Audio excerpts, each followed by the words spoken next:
Chapter 531, Great Acting. He has some things to ask, Captain.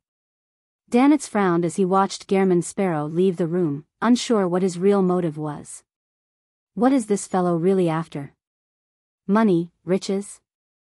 But he had the time to take away the heads of Steel Mavedi and Blood Brambles Hendry to exchange for nearly £10,000 in bounty rewards.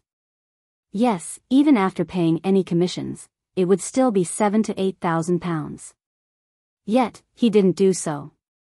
Moreover, he generously shared the spoils of war with me. This is very contradictory. When he first heard that I was blazing, his first reaction was to call me a £3,000 bounty. In Captain's words, this isn't scientific. Why would he deliberately give up the bounty? Unless he has a better way to claim it safely, or he had specially left it for someone? Yes. He had been prepared for the appearance of the mandated punishers. He has his own connections and information channels. This way, everything can be explained. There's also the possible existence of the demigod that killed Kalangos. There's a powerful and secretive organization behind Gehrman Sparrow. Shocked by his own conjecture, Danitz instinctively tried to use his body language to express his feelings, but he forgot that his left arm was still fractured. He immediately grimaced in pain. This made him feel even more terrified. He didn't want his captain to meet such a dangerous and crazy fellow.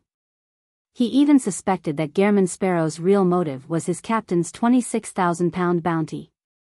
In a duel, that lunatic might not necessarily win against Captain, and there's still the first mate, second mate, third mate, and a few bosuns. But he has a terrifying organization backing him. You want to hurt Captain? Over my dead body. Danitz puffed out his chest, raised his neck, and was filled with a stirring sense of self-sacrifice. He ran a hand through his hair, gave a long grunt, and said to himself, I'll make further observations. Perhaps Gehrman Sparrow really only has questions that he wants answered. Subconsciously, he looked around and found both the flying carpet and the shadow cloak. They weren't missing. In other words, Gehrman Sparrow left the things that belong to me behind. Isn't he afraid that I'll take the opportunity to escape? Or did he steal my hair that makes it easy for divination? No, he's a crazy guy. Even if he wishes to use my hair, he would just walk over and extend his hand to pull one out. It's impossible for him to do it secretly. Right, there's a powerful and secretive organization behind him. Perhaps, at this moment, there are people from that organization secretly monitoring me. They're waiting for me to leave, waiting for me to seek out Captain. How insidious. Gehrman Sparrow must have gone out on purpose. Danitz felt that he had grasped the truth of the matter thanks to his experience and wisdom. He paced back and forth before sitting back in the reclining chair. He then thought with a silent, mocking smile. I'm not leaving. I want to see what you can do. I will not bring danger to Captain. 3:15 in the afternoon, Saimim Island. This island was also a part of the Rorstad archipelago, but it was the furthest from the city of generosity, Bayam. It took nearly 5 hours on a liner to reach it. On the way, Klein bought a suit with local characteristics and a small suitcase to replace the clothes he changed out of, for a total of 14 soli. They weren't even worth £1. It's really cheap. It's just change compared to a complete suit.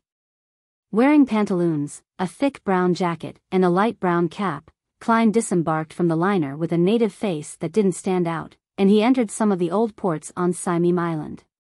He had spent time buying clothes and changing his appearance, causing him to miss the 9 o'clock ferry and be put in a situation where he could only take the ferry at 10. Thinking of the expenses he had to pay for this acting, he couldn't help but calculate his current financial situation. The faceless characteristic was sold for £3,825. The pirate bounties net me £3,000. Although I haven't received the £6,825, I can basically include it into my budget as long as Mr. Hanged Man doesn't get exposed. The leftover cash from Donna and Company's gratuity add up to £255 in bits and pieces. I found £26, 11 soli, and 8 pence from Steel Mavadi's body. Yes, there's still the 5 gold coins as reserves. I haven't spent much money recently, only spending slightly more than £1 in total. This is something to be happy about. With that, I'll have £7,110. Moreover, I still have the Nightmare Beyonder characteristic and the Murloc's bladder. They're still worth something.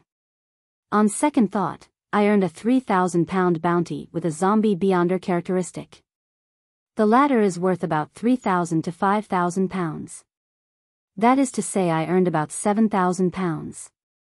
This is only from Steel Mavadi, Blood Brambles Hendry, and Squall. Besides, there was quite a lot of waste.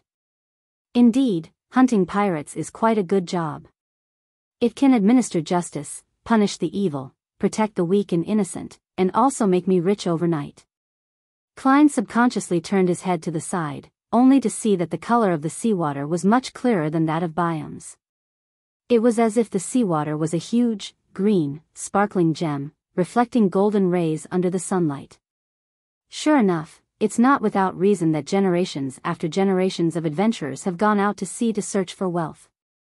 Even if I deduct the remnant spirituality of ancient wraiths, eyes from a 6-winged gargoyle, spring water from Sonia Island's golden spring, and other supplementary ingredients of a Nimblewright master, the money I have left will be enough to allow me to buy a decent manor here, in Desi Bay, in the southern continent's colonies, and in the non-metropolitan areas. Lone's countryside is said to be very beautiful, and if it turns out that I'm really unable to return, I can consider settling down in a similar place. Yes, I still have a 10% stake in the Backlund Bike Company, and my future returns won't be low. With confidence, Klein straightened his back and thought about the future. After letting his thoughts wander, Klein began to think about the more realistic question, which was whether he should sell the Nightmare Beyonder characteristic, find an opportunity to return it to the Church of Evernight, or create a mystical item with it through an artisan. It depends on the situation. The ideal solution would be to sell it to the church. The martyr, Klein, who had taken 2 potions from the Nighthawks, thought with uncertainty. At the same time, he hoped that Little Sun would soon reach Sequence 7 and be qualified to gain clearance to the methods used to remove the mental corruption from a Beyonder characteristic. As for the matter of releasing the Priest of Light from the glove, he wasn't in a hurry. Little Sun had just received the potion formula for Sequence 7, so he had no need for it at the moment. He would have to wait for a long time, and the powers of a Priest of Light was very effective in dealing with a pirate like Admiral of Blood in a way that was far more potent than the Sun Brooch. As his thoughts slowly settled down, Klein entered the small port town. The place was basically filled with natives. Their skin was nearly bronze, and their black hair had slight, natural curls. Their bodies emitted a scent that was derived from prolonged contact with spices. After changing his appearance and asking about Rain's situation and if there was any news of Went's death, Klein found a secluded corner. He wiped his face with his hand, turning his face into a tall, thin Went with rather distinct facial features. He carried his suitcase and circled around the town to its border. It was then that he saw the winery run by Rain's family. The girl with flaxen-colored hair could no longer be called a young girl. She had obviously matured a lot compared to what Went remembered. She was sweeping the entrance, and there was no one around. Phew. Klein took a deep breath and slowly let it out, feeling as though he was placed in a very difficult position. As a powerful keyboard warrior, he knew about theories like method acting and experimental acting, but he lacked further understanding. He could only try to guess at Went's mood and performance in this kind of scenario. Finally, he closed his eyes and walked over. Rain looked up when she heard footsteps, finally identifying the visitor. She opened her mouth slightly and let out a half-surprised exclamation before saying with a straight face, "Why are you suddenly back? Remember, you're just acting." Klein revealed a smile. "I came to bid you farewell." He spoke in a local dialect, with a somewhat nondescript Bayam accent. The language of the Rorstad archipelago was also derived from ancient Faisak and belonged to another variant. As a half-historian, Klein was able to master it easily, and it only took him a short time to master it. "Farewell?" Rain asked, slightly surprised. Klein turned his head, looked to the side, and smiled. I'm going to chase after a treasure trove, and I don't know when I'll be able to come back. When the time comes, I'll appear with a great deal of money. I'll buy a manor in the suburbs, plant some rubber trees, set up a vineyard, have my own mill, wine cellar, blacksmith shop, and let the air be filled with the scent of all kinds of spices. Then, I'll buy a few slaves and hire some servants, just like those masters. Heh, but I'll still be short of one thing. He overcame his goosebumps that were about to form on his skin, and he turned to look Rain in the eye. I still lack a wife and a mistress for the manor. Rain, I like you. I wish to marry you. The reason I said it out loud today isn't to get an answer, but because I'm afraid that I would never have the chance to tell you again. After listening quietly, Rain suddenly scolded angrily, You're a coward. Ah. This reaction isn't right. Klein deliberately revealed a surprised expression. Rain suppressed her voice and said, 3 years ago, 3 freaking years ago, I was already prepared to head to Bayam with you. Yet, you didn't say anything in the end. You coward. You chicken. What's the use of telling me now? You're going to see soon, and you may never come back. The more she spoke, the more agitated she became. You've said it out loud and become happy. You have no regrets, but what about me? I'll have to constantly think about you returning and live on in pain? You selfish bastard. She waved the broom in her hand and swung it towards Went. Klein knew that the real Went would have hit the broom away, hug the girl, and tell her that he wasn't going out to sea again, but he couldn't do the same. He had to pretend to be chased away pathetically, running all the way to a nearby alley. There, he hit his head against the wall while silently cursing himself. It was too fucking awkward. This is too fucking awkward. Rain went back to the door, picked up a broom, and crouched down. Her face was ashen, it was unknown what she was thinking about. Vaguely, she heard a sound, and she fell asleep. After using the charm, Klein turned around and nudged Rain, who was sitting on the ground while leaning against the wall, then he quickly left the area, hiding in the distance to peep at the results. Rain quickly woke up and realized that she had fallen asleep without knowing it. Everything that had happened just now appeared like a dream. She remained sitting there, motionless for quite a while. Suddenly, she lowered her head and let out a sharp curse that seemed to come from the depths of her throat. You selfish bastard. Sigh. Klein, who felt a tiny sensation of digesting his potion, sighed, changed his appearance, and left the place. He would have to spend the night on Simeem Island, as there were no liners headed for Bayam until the morning. Chapter 532, Lord Caucasian. After changing his face and turning into one of the 2 main streets, Klein went straight to the green mailbox and took out a letter he had prepared long ago from his pocket. This was a death notice he had forged as an imitation of an official police document. It was sent to the sergeant of the town of Simeem Harbor. It was about the sudden death of the local resident, in Bayam. When deciding to do the acting, Klein had worked out a plan to keep things on track and not cause irreparable damage to the girl, Rain. His plan was to use the slumber charm to camouflage the real acting as a dream. This way, if Rain had no love for he expected her to directly reject his confession. After hearing about the other party's death, she wouldn't feel any guilt, and at most some fear. In response to this, she could effectively be placated by going to church to pray and confess. If Rain also liked and responded to the confession, then the dream would give Klein a chance to extricate himself from the situation. The notification of Went's death would kill Rain's expectations, and it wouldn't have too negative an impact on her future life. But even so, it's still a bit cruel. No matter what kind of woman she is, facing the situation of a guy confessing to her in her dreams after his death is definitely going to be heartbreaking. She wouldn't be able to recover for a long time. Well, if I didn't do anything, and when the news of Went's death reaches her, Rain would definitely feel very sad even if it might not be that serious. However, that knot in her heart would never be able to be mended, and she would be stuck wondering for the rest of her life whether Wen had gone out on an adventure to pursue his and her future, or if he simply didn't like her. It's not a bad way to end things like this. Once she has overcome her pain, she will carry that gentleness of having been truly loved once while leading her future life. Sigh. Regardless, to forcibly interfere in the lives of others for acting, having an impact on an innocent person's life to a certain degree, even though I'm using the excuse of fulfilling a wish, it's not a truly kind thing to do. Just like Roselle said, the further one proceeds in the beyonder pathway, the more twisted and evil it feels. The acting method might not be a catalyst.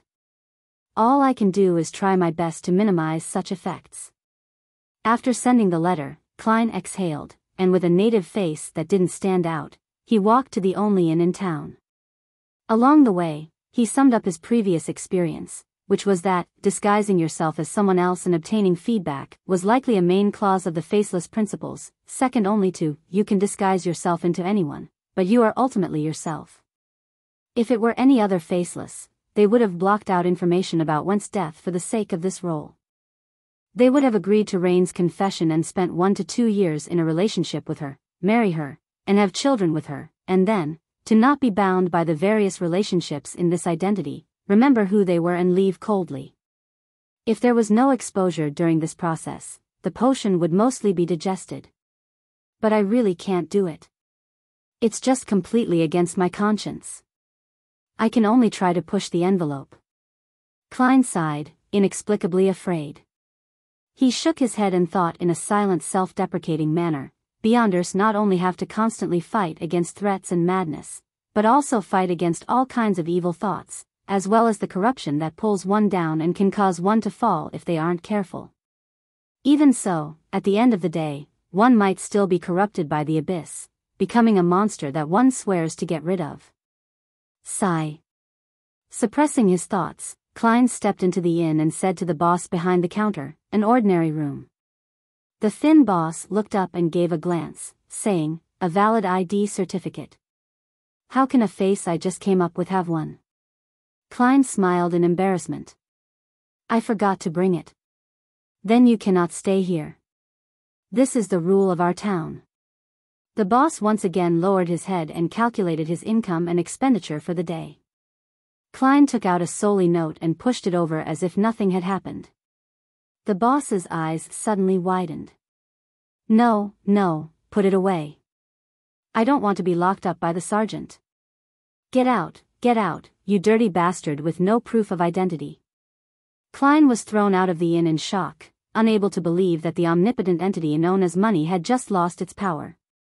After a few seconds of silence, he turned into an empty alleyway, turning back into Gehrman Sparrow with stark facial features. Klein returned to the inn, tapped on the counter, and said Loanese in a Backlund accent, a room. The boss looked up and immediately put down the things in his hand. He then stood up and nodded with a smile. Okay. Do you need a room with a view of the sea, or something quieter? He switched to a clumsy Loanese that had a thick accent that resembled that of the land of spices, with no further mention of identification. This really is a pragmatic world. Klein silently lampooned and politely responded, quiet. Yes, immediately, the boss responded hurriedly. Then he called an attendant, took the keys, and led Klein personally to the second floor. Sir, how many days will you be staying? It's one solely 5 pence a night. Just tonight. Klein couldn't stand the enthusiasm, so he answered succinctly. At the Wind of Azure Inn, his luxurious suite with Danitz was 5 solely a night. Without a doubt, the room the boss had chosen was clean and tidy, and there was no trace of the usual humidity in a harbor inn. Klein looked around and nodded in satisfaction. Excellent. It's my honor, the boss flattered with obvious fear. Klein put down his luggage, rested for a while, then he got up and went back down to the ground floor to settle his dinner. Beside the counter, tables were arranged messily on the first floor. There was a greasy layer on their surface, and a fireplace was burning in the corner, giving off light and heat. The Rørsted archipelago was slightly to the south, and the lowest temperatures in winter was only about 10 degrees Celsius. However, for the locals, this was still cold enough that they needed a fire to warm them up. Klein randomly found a seat and sat down, ordering a local specialty of grilled meat and spiced mushroom soup, with the main dish being potato bread. While he was waiting, he swept his gaze over the customers inside the restaurant. His gaze then instinctively landed on a lady. This lady had a head of simple tied-up black hair and a pair of distinctive greenish-gray eyes. Her appearance was the type that one would never get sick of easily, and the more he looked at her, the more intrigued he became. She was obviously not a native, but she was wearing a man's shirt and a thick tan jacket. By her hand was a round-brimmed hat with a depression in the middle. This was one of the more common adventurer outfits out in the sea. At her table, the 3 other men were the same, and they clearly appeared to have been exposed to the elements. Klein had never hid his appreciation of beautiful ladies, but his attention wasn't drawn to her by her appearance. The sea had a strong sense of discrimination against females. Women who could achieve a certain status among adventurers and pirates were either very scheming, very powerful, or both. They were people that one needed to be cautious and wary about. Their boots have some fresh mud on them. Did they just come back from the forest? Heh, they really are adventurers. Klein made a preliminary judgment based on some clues. If these 4 adventurers came by ferry from Bayam, even if they had previously stepped on sewage or mud, the traces would have already dried up. Furthermore, as the town hadn't rained in the past 2 days, overall, the roads were quite clean with only some dust. Eliminating the 2 possibilities, it could only be explained that they had returned from a trip to the woods on the outskirts of the town. Klein had heard that many adventurers went deep into the primitive forests of the colonial islands in search of abandoned, forgotten pagan temples or altars, which often contained gold and jewels of ancient worship, but were later buried for various reasons in a place that no one knew of. In the bars of the islands, there was no shortage of legends that someone had managed to make a fortune overnight on an adventure into the woods. There might be evil spirits lingering in those places. It would be better to hunt pirates, or for one to at least acquire the relevant information in advance. Klein retracted his eyes and concentrated on waiting for the food. The 7 churches classified the various gods believed by the colony's primitive faiths as evil spirits, but Klein believed that some of them were natural spirits. After a while, the specialty grilled meat was served. It had been sliced into many smaller pieces and strung onto a wooden stick. The surface was smeared with a reddish-brown sauce. The fragrance was rich and the color was alluring. It looks a little like the kebabs from my previous life. In Lone, they're usually roasted as huge chunks of meat. Only after the meat is roasted would the chef slice up the meat. The method used here makes the flavors infuse the meat better. Klein picked up the wooden stick and bit down on a piece of meat. He felt the meat's juice slightly overflow, and there was a hint of sweetness in the salty fragrance. It's my type. He nodded in satisfaction. Klein enjoyed the meal and even tasted the local gurney sap, a special beverage, like lemonade with sugar and milk. He went back to his room. Because he had been hunting the night before, he hadn't slept at all. He washed up early, put out the fireplace, and got into bed. Sleeping too early meant one problem: he would wake up in the middle of the night to pee. Klein's dream was interrupted. He opened his eyes and slowly accumulated the courage to lift his quilt.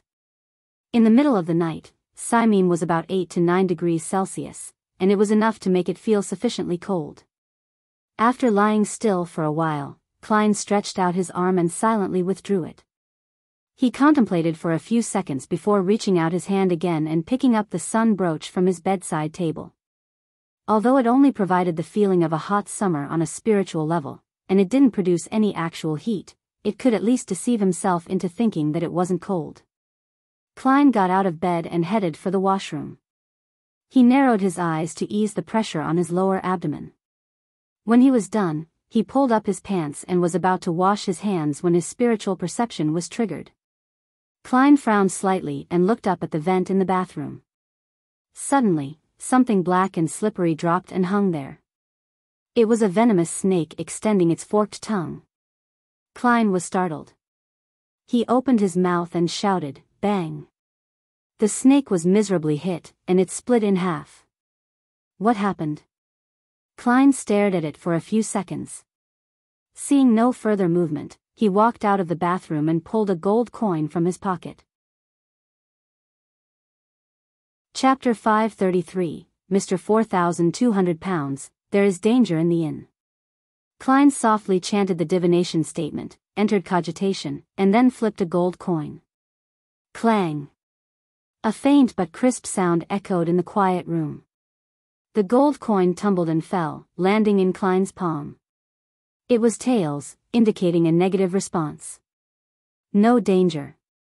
With a frown, Klein looked around and pulled out a bottle of insect-repelling essential oil from his coat on the coat rack.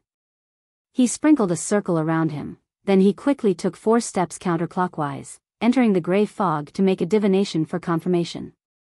In about 10 seconds, he received a revelation: there was still no danger. Returning to the real world, Klein shook his head, put the gold coin and bottle back, wore his coat, trousers, and boots before sitting at the edge of his bed, leaning back against the pillow as he placed great caution on this turn of events. He still remembered his seer principles, especially the one about divination is not all-powerful, so even if the answers he received indicated it was safe, he didn't dare to relax and return to his slumber. This isn't to say that he didn't believe in the gray fog's ability to shield him from interference, but rather that there were too many possibilities. His divination statement might not be accurate enough to cover them all, resulting in his misinterpretation. He already had a guess about what had just happened. It was that the 4 adventurers in the restaurant had indeed found the abandoned and forgotten ancient temple in the primitive forest on Simeem Island. They had obtained wealth or cultural relics, but they had also stirred the barely surviving evil spirits, causing them to be plagued by evil thoughts and curses. Time ticked by, and Klein suddenly felt a subtle spirituality fluctuation spread out from the room and quickly blend into the surrounding darkness. The hidden flow that he had barely sensed vanished, and the tranquility of the night returned. As expected. It's a result of beyonder powers. It was solved just like that? I'll just wait a little longer. It would be dawn in an hour or 2 anyway. Even if there really is a problem, this place has a cathedral and a mandated Punishers team.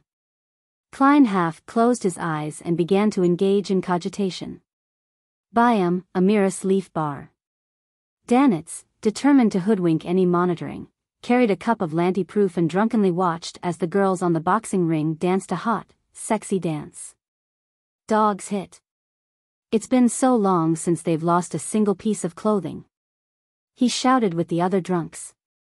Then, ignoring whether they received any response, they laughed out loud, clinked glasses, and drank.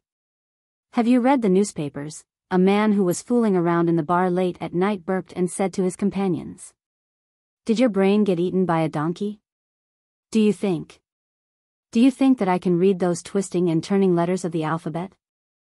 Holy Lord of Storms, I'm only interested in this kind of twisting and turning. Ha ha ha.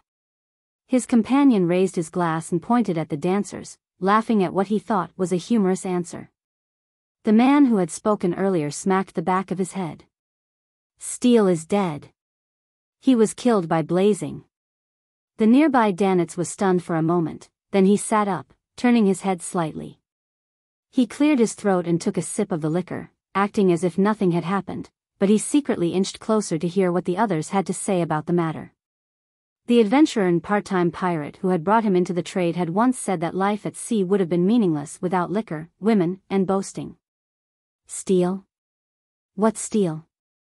Let me tell you, when I was young, I once defeated a steel pipe, another drunkard interrupted. What did you do to the steel pipe? Should I say something like, whoa, yours sure is thin? The first man to speak revealed a knowing smile. He didn't wait for a reply as he continued, Steel Mavady is dead. The second mate of Admiral of Blood is dead. The last half of his words came out in a low growl. It frightened one of the fellows who was already wavering to slip to the bottom of the table as he raved in horror. It wasn't me, I didn't do it, dogs hit. A bar is always so chaotic. Hurry up and get to the point. I'm waiting for you to praise Lord Blazing. The disguised Danitz couldn't wait to smash the cup of alcohol in his hand at the group. The papers mentioned that it was jointly done by the Navy and the Church. Steele is dead, Blood Brambles is dead. Even Calm Squall is dead. John Smith and that bunch of assholes have been caught as well. A drunk who was still a little lucid came over and joined in on the conversation. No. That's not the truth. The man who raised the topic first shook his head with a smile. I have a friend working at the news agency. He told me that he has verifiable intel that cannot be published. The Navy and the Church were only used. The true murderer is Blazing Danitz, a mysterious, experienced, and powerful adventurer, a bounty hunter. Impossible. There's absolutely no way Blazing Danitz can defeat Steele. Even if it's a sneak attack, there's no way he can finish Steele. A few drinkers shared similar viewpoints. The crux is that powerful adventurer. I suspect he's an adventurer nearing the rank of a pirate admiral, the man who had started the conversation emphasized. I've no idea how Danitz got to know that guy. He contributed in the matter. Apparently, Blood Brambles was finished off by him. Didn't you notice? Blazing's bounty has increased to 4,200 pounds. That's right. Really? Blazing sure isn't simple. What a fierce pirate, no, a great pirate. Great pirates? I really couldn't tell the last time I drank with him. Pooey. You son of a bitch, when did I ever drink with you? I don't even know you. Amidst the exclamations, Danitz thought in delight. 4,200 pounds. If those fellows were to know, they would definitely get up at night to wipe the deck in envy. I can now be said to be the strongest bosun on the Golden Dream. At this moment, Danitz wished he could fly back to the ship and drink and brag with fellows like Iron Skin and Beryl, telling them all about the thrilling events in Bancy Harbor, how he had defeated the fallen bishop, how he had cleverly escaped from the ambush of Steele and the others, how he had set up a trap to finish off all his enemies, and how he would never be able to play the card game of life ever again.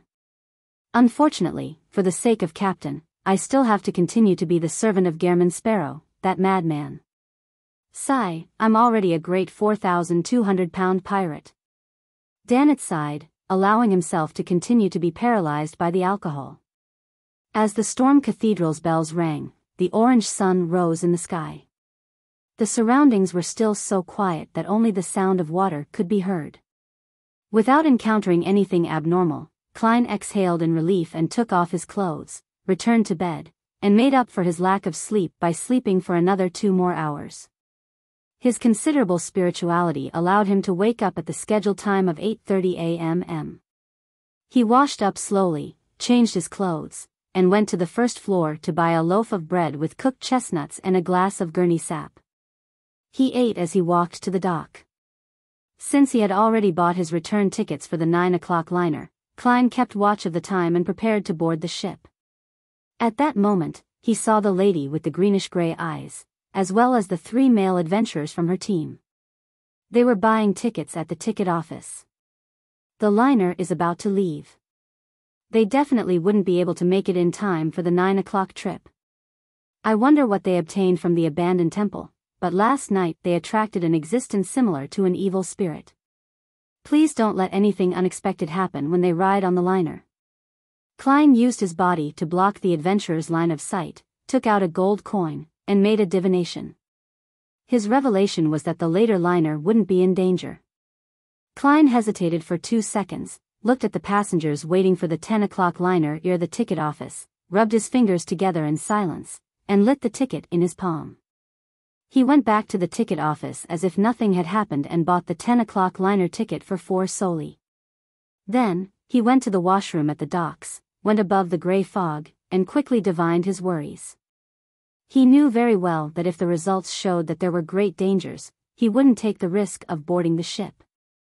Instead, he would find a way to prevent the ship from sailing and destroy it, if necessary, to prevent any innocents from dying. If the revelation was the same as the divination from before, he would ride it normally while keeping a lookout for any accidents. In the end, he still received a negative answer. Klein was relieved and returned to the real world. He adjusted the position of the Murloc's bladder for quick access. If an accident really happened, this Beyonder ingredient would become quite important in the vast ocean. This Beyonder ingredient could also be used in a rudimentary, simple manner, just like the all-black eye which had been contaminated by the true creator. 10 o'clock sharp. Klein, in his Gehrman Sparrow appearance, picked up his suitcase, followed the adventurers, and boarded the liner. Along the way, he appeared to doze off or read old newspapers and magazines on the ship, but in actual fact, he was keeping an eye on the greenish-gray-eyed lady and her companions. This wariness continued all the way to the port of Bayam, but no accidents occurred in the middle. Did they resolve all the problems? What did they actually get? Klein stopped by the side of the road, bought the latest newspaper from a newsboy, and watched the 4 adventurers from the corner of his eye until they disappeared. Phew. Klein decided to not think about it anymore. As long as it didn't endanger the overall situation, he wasn't concerned about what those people had done. He was just a little curious. He picked up his suitcase, leafing through the papers as he walked down Acid Lemon Street like an ordinary passerby. Suddenly, with a chuckle, he said to himself, the bounty for Danitz has risen to 4,200 pounds. If things continued like this, he suspected whether he could resist the urge of sending the fellow to the Governor-General's office. Walking back to the Wind of Azure Inn, Klein heard undulated snores that were slowly reaching a crescendo before he even took out his keys. He didn't escape. Klein was slightly surprised, but he wasn't too surprised either. He had previously tampered with Shadow Cloak, so as long as Danitz left, he could use divination methods to track him down and find the Vice Admiral Iceberg. Although he's timid, he's still cautious. Klein opened the door and entered, looking at Danitz, who awoke with a start. He grinned a little. Congratulations, Mr. 4,200 pounds. Danitz was instantly wide awake, wanting to laugh dryly in response, but he couldn't. At this moment, he felt that his life might be in danger. Chapter 534, A Dream Lesson. Danitz's worries didn't come true. Klein gave him a look and went into the bedroom to rest.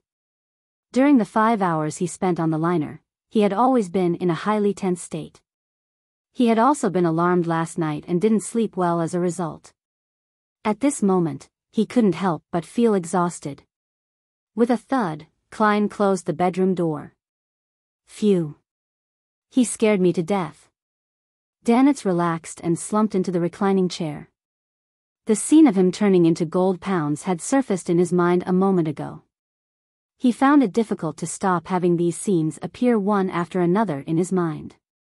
After a moment of silence, Danitz, who had been hanging around the bar until dawn, fell asleep again without realizing it. He dreamed that the captain had arrived to save him, but she had failed. Instead, she got caught by Gehrman Sparrow and ended up becoming a maidservant for this crazy adventurer. Just as Danitz was outraged and unable to resist, he suddenly saw the blurry scene around him turn clear just as he was about to wake up. The scene froze on the luxurious suite of the Wind of Azure Inn. Knock. Knock. Knock. Danitz heard a slow, soothing knock on the door. Wasn't I dreaming? With this question in mind, Danitz walked over to the door and turned the handle. As the crack in the door widened, he saw a familiar figure. She was a beautiful lady, with a face shaped like a goose egg, a high nose bridge, thin lips, and a pair of pale blue eyes that resembled clear spring water.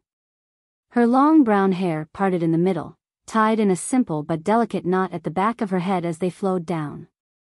She didn't wear a hat, only wearing a beige coat which was tight at the waist. Her collar was covered with palm-sized flowers woven from white lace. Matching her coat was a dark-colored skirt which reached her knees. The pleats of her skirt were connected, looking slightly fluffy. On her feet were a pair of leather boots that shared the same color as her hair. Captain! Danitz cried out in alarm. He hurriedly snapped out of his reverie, turned around and faced Gehrman Sparrow's bedroom while taking a defensive stance. Be careful. Run. A lunatic is looking for you. He has a terrifying organization backing him. As the feeling of self-sacrifice welled up in him, Danitz heard his captain calmly say, "This is a dream." Dream. Yeah, I'm dreaming, what's there to be afraid of? Danitz glanced left and right, folded his arms, turned around, and said, "Captain, you simulated the powers of a nightmare? That can't be right, you were near Sonia Island just last week. The largest island in this region of the Sonia Sea, which was also the origin of its name. It was almost like a small continent. Originally, it was the only remaining gathering place for the elves after the cataclysm, but as time passed, this ancient Beyonder race was plagued by all sorts of factors and gradually died out. The occasional sighting of them proved that they hadn't completely gone extinct. At the end of the Fourth Epoch, the Lone Kingdom occupied this island, but in the 20-Year War, they suffered a terrible defeat, handing over Sonia Island to the Faisak Empire. That was already more than 7 centuries ago. Sonia Island was situated north-northwest of the Rorstad archipelago, and it took nearly half a month by ship to arrive there. Vice Admiral Iceberg Edwina Edwards was still in the vicinity of Sonia Island last week, so it was impossible to reach Bayam within a week. Unless she could fly or use the spirit world to travel. The beautiful lady whom Danitz addressed as Captain nodded. "We have just entered the Rorstad seas, still 1,000 nautical miles away from Bayam. In other words, she'll take another 3 to 4 days before arriving? That's what I call normal." Danitz curiously asked, "This should have already surpassed the range of a nightmare? Moreover, it far exceeds," he added inwardly. Vice Admiral Iceberg Edwina entered the room and walked towards the table and chair. "It's not a nightmare power, but a secret ritualistic magic. It uses an item left behind on the ship to enter the dream of someone very far away." Listening to the captain's meticulous explanation, Danitz instantly felt as if he had returned to the Golden Dream and was beginning his lesson. "I've never heard of such ritualistic magic before." "Yes, Captain has mastered many strange and rare magic and witchcraft. No one can tell how much knowledge she possesses. She seems to have mentioned that her sequence name is Mysticism Magister. Sigh, if I had known that she had this secret technique, then I wouldn't have been so frustrated over how to inform her about the unexpected events in Bayam." Danitz interrupted Edwina's description with a flurry of thoughts. "Captain, you sense that there's a problem with our point of contact over here?" "Yes, this is another secret technique." Edwina seemed inclined to describe the specific method in detail. Seeing this, Danitz hurriedly sighed. Poor old Rin and the others. Edwina stopped walking and turned her back to the window, asking succinctly, "What happened?" "I'll have to start from Demir Harbor." Danitz felt energized, as if his long-lasting depression had finally paid off at that moment. He described his attempts to recruit Gehrman Sparrow, but he ended up discovering that he was a madman, and he also exaggerated his plight on the White Agate. According to the rough draft he had prepared last night, he thoroughly described the weird and horrifying situation at Bansi Harbor, including the ambush and assassination attempt involving Steel Mavedi. He explained everything about how he joined forces with Gehrman Sparrow for a counterattack and hunt, as well as his own theories about Gehrman Sparrow's background and powers. This included creeping hunger and the secretive, powerful organization. During this process, he tried his best to restore the truth, only exaggerating the role he played, raising his status from servant or attendant to an assistant or collaborator. Vice Admiral Edwina listened quietly the entire time without interrupting him. When he was done, she nodded lightly and said, "He has no ill intentions." "Him? Gehrman Sparrow means no harm?" Danitz quickly said, "Captain, regardless, he's a dangerous fellow." "Are you sure he means no harm?" "I can't be sure," Edwina replied very calmly. "Then why were you?" Danitz took a silent breath, sensing the similarity between his captain and Gehrman Sparrow. They were people who he couldn't engage in a conversation with. Vice Admiral Iceberg Edwina said with a straight face, "That's just my speculation and judgment." Danitz rubbed his temples with his right hand. "Anyway, he's dangerous. There's a secret organization backing him, and I've no idea about the situation of the organization. Captain, I don't think you should take the risk of communicating with him, even if he claims to have something to ask of you. Edwina thought for a moment before saying, "There's no need to take risks. I can communicate with him through you." Danitz first heaved a sigh of relief before asking both curiously and expectantly, "Captain, how will that work? Or should I say, what do I need to do?" Edwina raised her right hand, revealing a stand and a blackboard in her dream. "I need you to hold a ritual," she said. "It's called a soulfall ritual. It allows my soul to pass through the spirit world and attach itself to your body. I'll be able to converse directly with Gehrman Sparrow. It works on anyone below that of a demigod, with an effective distance of no more than 500 nautical miles. It involves reason and communication, and it belongs to the realm of the god of knowledge and wisdom. You must draw the corresponding symbols and magic labels. In mysticism, the blue star corresponds to the god of knowledge and wisdom. Mercury, brass, lavender, pepper, and mint are needed. Blue star corresponds to Saturday. The time of the blue star is from midnight to 1 on Friday, and 11 to 12 noon on Saturday, Edwina explained as she wrote the key points to remember on the blackboard, and Danitz instinctively sat down and assumed a listening posture. As he listened, he suddenly felt at a loss. Why do I need to attend classes even in my dreams?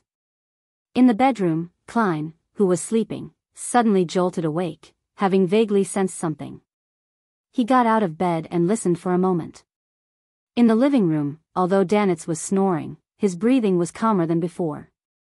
It wasn't too strange, but it was sufficiently unusual for an experienced senior expert in mysticism like Klein, who had been through a lot. He softly walked to the door that separated the bedroom from the living room, reached for the handle, and slowly turned it. Without a sound, Klein walked out of the bedroom and saw Danitz lying in a reclining chair, fast asleep. Everything around him appeared normal. Klein quietly activated his spirit vision and checked blazing, but he didn't find anything amiss. Whether it was the color of his aura or the changes in his mood, there was nothing abnormal about him, all within a reasonable range. After watching for a while, Klein frowned and took out a silver charm. Dream charm. In the dream, Danitz was learning the soulfall ritual with a bitter expression. He had no doubt that the captain in front of him was genuine. No one can fake such a style and hobby. At that moment, he heard the sound of the lock turning. Subconsciously, Danitz looked towards the bedroom, where the crack in the door was widening, and Gehrman Sparrow, who was wearing only a white shirt, walked out expressionlessly. "You? How did you appear here?" Danitz shot to his feet, blurting out in shock. He quickly snapped to his senses and stammered, "This is my dream. How is Gehrman Sparrow appearing so easily?" With one hand in the pocket of his dark trousers, Klein walked toward the woman who had her back to the window and said in a low voice, "A charm." Then, looking directly at the woman, he asked almost with certainty, "Edwina Edwards? Her attire is a little strange. She doesn't look like an adventurer, much less a pirate. She looks like a woman with a decent job, someone who can support herself on her own. The style of her attire looks like it comes from Intis." Klein thought, feeling somewhat unaccustomed. Edwina nodded slightly and similarly replied with a question, "Gehrman Sparrow?" "Yes, good afternoon, ma'am." Klein smiled slightly, pressed his hand to his chest, and bowed. Edwina nodded and replied, "Good afternoon." Klein, who was maintaining his persona, stopped talking, waiting for the other side to take the initiative to ask him about his purpose. He looked at Edwina. Edwina looked at him.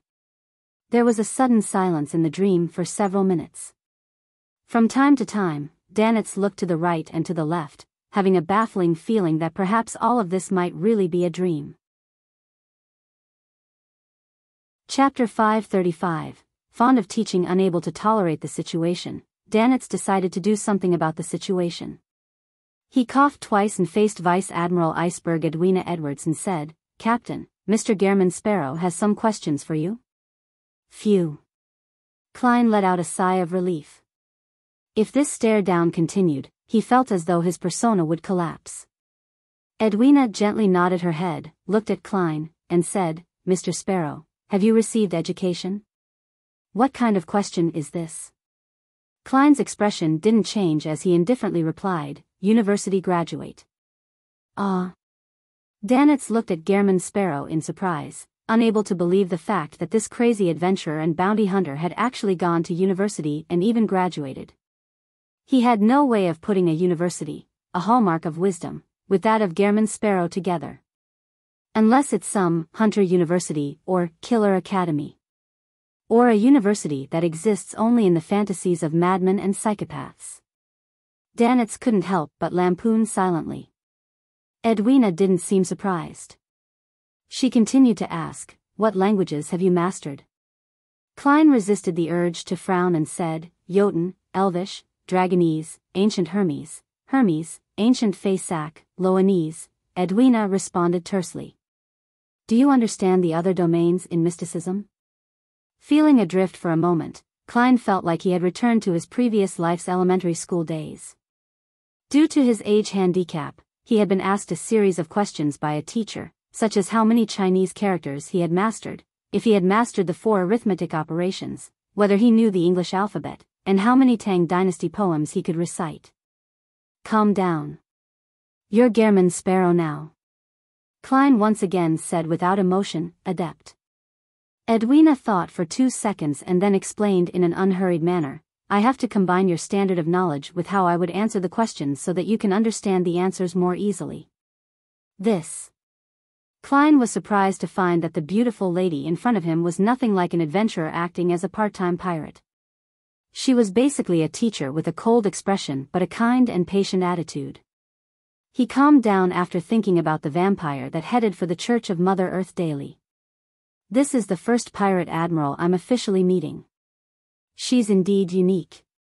Klein secretly sighed and said, "First question, where do beyonder creatures appear at sea?" "The commonly seen ones." He didn't directly ask about mermaids, as he didn't want her to see through his real purpose, which would lead to unnecessary accidents.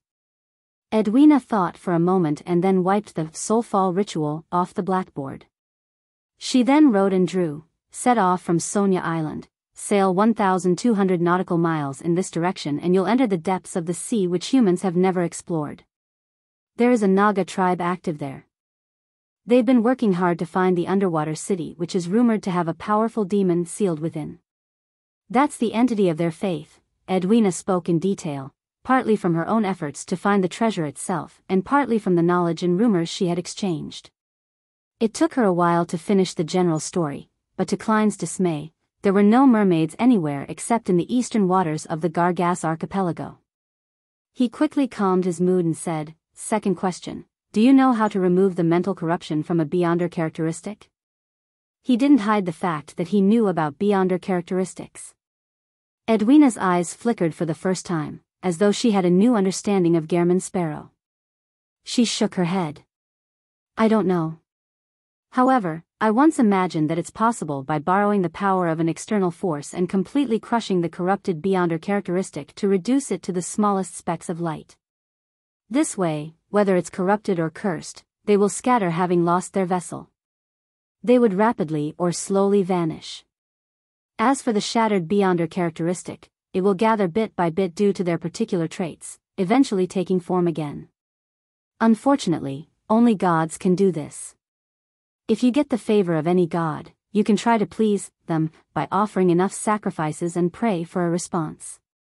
The law of convergence of beyonder characteristics." In his mind, Klein filled in what Edwina had purposely left out. At the same time, he couldn't help but sigh. This Vice Admiral Iceberg, captain of the Golden Dream, was extremely knowledgeable in mysticism. She wasn't worse than him, someone who had read many of Roselle's diary entries and had experienced many things. It was said that Vice Admiral Iceberg can replicate or simulate the beyonder powers of her opponents when they use them in front of her. This is rather similar to Mr. Isengard Stanton's 2-081 ring. As soon as Klein's thoughts began to wander, he forcefully reined them back, and he nodded as if he was thinking about something. "I agree with this hypothesis. Regretfully, I haven't done it in practice. It's only a conjecture." Edwina rarely used a word that described emotion. Danitz, who had been listening by the side, had a dazed look on his face. He was unable to keep up with the conversation at all. What are they talking about? What are they discussing? Why do I know every word, but know nothing when they're strung together? What's a Beyonder characteristic? What does shattering it do? What does it gathering together represent? Danitz looked left and right, his eyes blank. At this point, Klein threw out the third question he had thought about. Where can you find ancient wraiths? He only mentioned this kind of monster because the corresponding ingredients could also be used in the domain of death. It didn't expose the secrets of his own sequence. Edwina glanced at Danitz and said, I'll keep an eye out for you. If you want to attend Bayam's Beyonder gatherings, he knows a few. He can take you there. Not bad, it's easier to talk to smart people. Klein added, do you know where there are people who can make mystical items out of Beyonder ingredients or characteristics? I met one at a gathering, but he never showed up again, Edwina answered frankly. I have grasped the corresponding knowledge. I can simulate it, but I cannot guarantee the success rate. Heh. I'll wait then. Klein didn't harp on the topic and switched to asking, how much do you know about Death's Key? Little. An iron-black key suddenly appeared in Edwina's hand. It was about the size of a lyre, its shape was ancient, and it had a dark luster.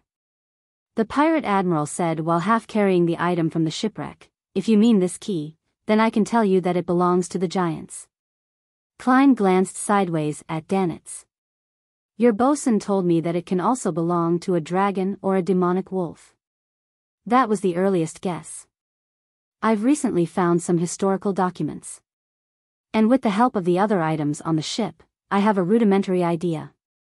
Edwina didn't show any agitation. She was filled with patience, but her expression remained cold. After finally regaining his sense as the owner of the dream, Danitz curiously asked, Captain, is it really the giants? Yes. Edwina gave an affirmative answer. That batch of documents showed that there were still many giants active in the fourth epoch. Some of them had switched faiths to the god of combat, while the others were left scattered, becoming the hunting targets of the humans. One of the tribes built a ship and tried to find the lost giant king's court at sea, never to return. The sunken ship we discovered, along with some of the items inside, are very similar to the relics they left behind in their original settlement, so we have sufficient reason to believe that the key belongs to the giants and it is very likely to be pointed towards the lost giant king's court of their race before the cataclysm. Giant king's court? Little Sun said it's not far from the City of Silver. Klein didn't say a word, but he quietly listened to Vice Admiral Iceberg's description. I have to say, the City of Silver and the Forsaken Land of the Gods are things I know that completely surpasses other Beyonders. Even the 7 gods can't find that place, or they find it hard to figure out the exact situation. In this aspect, I'm stronger than them. Klein thought about it with a smug and self-deprecating manner before saying in a deep voice, if I offer a sufficient price, are you willing to sell the key? Of course, unless I acquire additional clues to the giant king's court. Edwina continued to speak at a moderate pace. Very good, if the Tarot Club organizes an expedition to the giant king's court one day, I will buy this key. Klein was about to ask the last question when he suddenly remembered the 4 adventurers. Relying on the power of the dream charm, he conjured the lady with greenish-gray eyes, who wore a man's shirt, and her 3 companions. Do you know them? Edwina took a glance and said almost without thinking, Letitia Dolera, an archaeologist and adventurer. Rumor has it that she's a member from the Moses Ascetic Order or the Element Dawn. Moses Ascetic Order. The ancient organization that believes in the hidden sage. It really isn't for money, and their goal is definitely something from the abandoned temple. Klein asked casually, what do you know about Element Dawn? This mysterious organization was similar to the psychology alchemists, having been born in the recent 1 to 200 years. It combined the elements of various schools of mysticism. It had its own set of theories, and its members were all proficient in spell casting and had mastery in many ancient witchcraft techniques. Edwina pursed her lips and said, they've always been fighting against the Moses Ascetic Order. Rumor has it that the eldest daughter of Emperor Roselle, Bernadette Gustave, established it. The element Dawn is headed by Bernadette? Zeradol's prophecy is quite accurate after all. She can really be considered an important figure in the Beyonder world. Klein sighed inwardly, feeling somewhat enlightened. He resisted the urge to sigh and looked at Edwina. He calmly said, "One last question." When the beautiful lady in blazing Danet's attention was fully focused on him, he slowly opened his mouth. "Are you interested in cooperating?" "What kind of cooperation?" Edwina returned with a question. The smile on Klein's face became more and more exuberant. With a hint of madness in it, he said, "Hunt Admiral of Blood." Chapter 536, Local Faith. What? Hunt Admiral of Blood? Danitz almost raised his right hand to his ear. His first reaction was that he had misheard. However, Gehrman Sparrow's smile with hidden madness and the slight movement of his captain's eyebrows, an abnormality of hers, reminded him that what was said had really happened. This madman Gehrman Sparrow really is daring. This is one of the 7 pirate admirals. They aren't people that a character like Steel Mavati can be compared with. Danitz's pupils shrank, his heart on the brink of roaring. Putting aside the fact that Admiral of Blood Seigneur's own might, just the pirates underneath him are intimidating enough. His first mate, third mate, and the captains of each ship are all capable of independently leading a large pirate crew. There are still many of the crew which Steel Mavati had brought to Bayam with him in the Blood Pirate crew. When Vice Admiral Hurricane Kalangos died silently like a wild dog in Backlund, it was mainly because he wasn't with his pirate crew. However, Admiral of Blood Seigneur is different. He seldom leaves his flagship and rarely leaves the company of his men. Even if the focus is placed back on Seigneur's strength, it would still be extremely terrifying. He's mysterious, bizarre, and is one of the few powerhouses at the sea who is second only to the 4 kings. Even Captain might not dare to claim to be his superior. A madman's guts really does exceed my imagination. No, he doesn't know the meaning of fear at all. The death and replacement of a pirate admiral will definitely be a great shock to the 5 seas. One thought after another flashed through Danitz's mind, but in the end, he strangely calmed down. It was because he recalled that Gehrman Sparrow was a powerhouse at the level of the 7 admirals, and there might be a hidden, terrifying organization backing him. Edwina said after a few seconds of silence, "Do you know of the Rose School of Thought?" "Not only do I know them, I've also killed their people and taken their mystical items." "Wait a minute, why do I have to describe myself as a bad guy?" Klein converged his smile and said in an unperturbed manner, "I've hunted their members." Edwina fell silent again. Next to her, Danitz once again had various thoughts. What are they talking about? What's the Rose School of Thought? Where am I? Whose dream is this? After a short moment of silence, Edwina said, "After the huge battle with Vice Admiral Dusk's pirate crew, Seigneur's crew vanished. At present, no one knows where they are. One will have to wait patiently." "Is this an agreement?"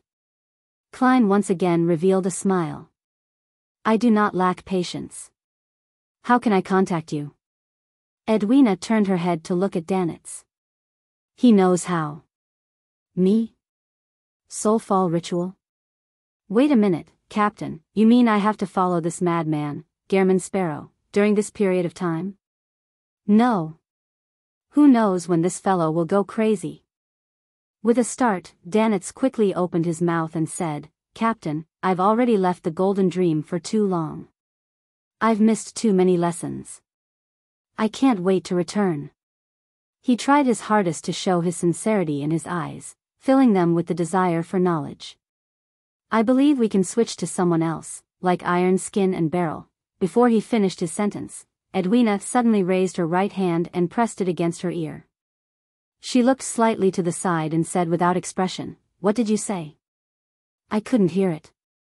Roselle's dream spell is reaching its limits. The pirate admiral's skirt fluttered slightly as she took a step back before her figure quickly turned faint, reducing into points of fragmented light. The rest of Danitz's words were left stuck in his throat. He stretched out his right hand in an attempt to grasp something, but he ended up weakly drooping down. Roselle's dream spell? The Emperor's presence in the field of mysticism is also quite formidable. The full name of the Vice Admiral Iceberg is Edwina Edwards. Edwards. Isn't this the surname of one of the Emperor's 4 horsemen of the apocalypse? A descendant? However, from the tone of Vice Admiral Iceberg, she isn't familiar with the eldest daughter of the Emperor, Bernadette. They might not even know each other. Klein looked at Danitz, whose expression had completely collapsed, and let out a soft laugh. Perhaps one day I will call you Mr. 10,000 pounds. Danitz straightened his back in fright, then he saw Gehrman Sparrow's figure disappear from his dream. If I were only sequence 7 and had a bounty of 7 or 8,000 pounds, then I would be targeted everywhere I go. Danitz stood rooted in his dream, his head hurting the more he thought about it. In the evening, Danitz looked at Gehrman Sparrow, who was dressed as a native. Today, we'll be visiting the location faction. We might be able to find some good things there. Heh, they have a great need for beyonder ingredients, food, and weapons. At this point, Danitz looked Gehrman Sparrow up and down. It was rare for him to find something that he was better than him at. He said with a smile, their area is filled with local people. There aren't even many people with mixed blood. If there's even the slightest signs of an abnormality in their clothing, you will be discovered. Your pantaloons and brown jacket are fine, but you can't wear a shirt inside. A real native wears Taraba shirts. They're similar to Sea Soul shirts, but they're either all blue or white.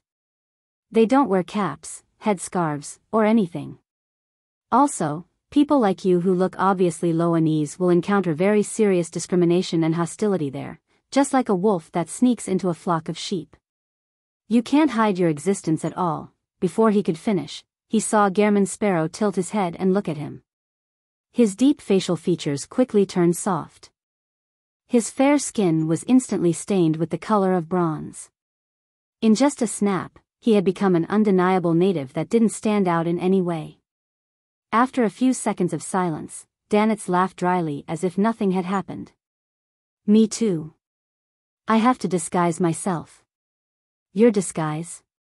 Heh. Klein took off his cap and sat down. What local faction?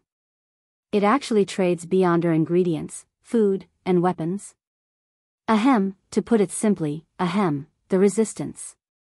Danitz suddenly wasn't sure if Gehrman Sparrow had any connections with the lone officials. Klein was startled for a second. Resistance? Danitz smiled awkwardly and said, people who clamor for independence and for natives to administer their local affairs. Their encampment is deep in the woods or at sea. They cooperate with many pirates and adventurers. Of course, the ones backing them are mainly people from Faysac and Intis. Often, there will be priests from the god of combat and the eternal blazing sun secretly coming over. Bayam isn't that calm after all. After leaving the kingdom and coming to the sea, Klein finally understood what it meant by an international situation. This wasn't something that could be compared to reading about wars in East Bayam from the papers. He nodded slightly and didn't object to visiting the local faction. After leaving the Wind of Azure Inn, Klein followed Danitz, whose face was painted black. They went through the streets, heading all the way southeast. Leaving the confines of the City of Generosity, they entered a zone filled with different architectural styles. The buildings here had raised floors, propped up by wooden pilings. There were 3 or 4-story buildings that had evolved from the lone-styled terrace houses. The roads that split from each other were narrow and dirty, with many stalls on either side. They sold all kinds of headgear, earrings, and accessories made of stone. They were mostly bright red or multicolored. What a bunch of strange fellows. They especially like bright colors, just like those venomous snakes in the forest, Danitz whispered. As someone from Intis, you aren't much better either. You advocate the color of gold, and advocate a sense of luxury and exquisiteness, just like a nouveau riche. Klein lampooned. They passed by a group of dark-skinned, skinny, and shriveled natives, entering the alleys which had clothes drying over their heads. The scene before their eyes suddenly opened up, revealing a small municipal square. On the square, a group of locals was gathered around the central pond. Some were kneeling, some were prostrating, some were mumbling, and some were singing softly. They had devout expressions, but they looked numbed. As soon as they realized that someone was approaching, they quickly got up and ran into the surrounding alleys in a flurry. All the windows on the second, third, and fourth floors of the surrounding houses clanged shut, and the square grew quiet, but Klein's spiritual perception told him that there were many people behind the windows, around the alleys, in the dark corners, watching these strangers who had suddenly arrived in their world. Danitz lowered his head and said in a suppressed voice, "Don't worry, this is their way of protecting themselves." "Oh?" Klein expressed his doubts. Danitz let out a chuckle. Before this place was completely colonized, the natives on the Rorstad archipelago always believed in sea god Kalvetua. They believed that this deity who appears in the form of a gigantic sea serpent would protect all the islands here, preventing them from being devoured by earthquakes or tsunamis. Now that this belief has been outlawed, the Church of the Lord of Storms has been constantly fighting against the heretics. Even the Church of Evernight and the Church of Steam and Machinery are unable to expand their influence here, and there are only a few cathedrals. But in fact, how can the faith that has been in place for centuries, if not a millennium, be so easily eradicated? There are still plenty of believers of the sea god in Bayam, Blue Mountain Island, and the Rorstad Sea. Even if a bunch of people are captured every 1 to 2 months, a situation in which they suffer all kinds of extreme punishment, it's impossible to reverse this situation anytime soon. The resistance's main pillar of support are the believers of the sea god. In my opinion, it will take at least another 100 years before the faith of the sea god will be completely eradicated.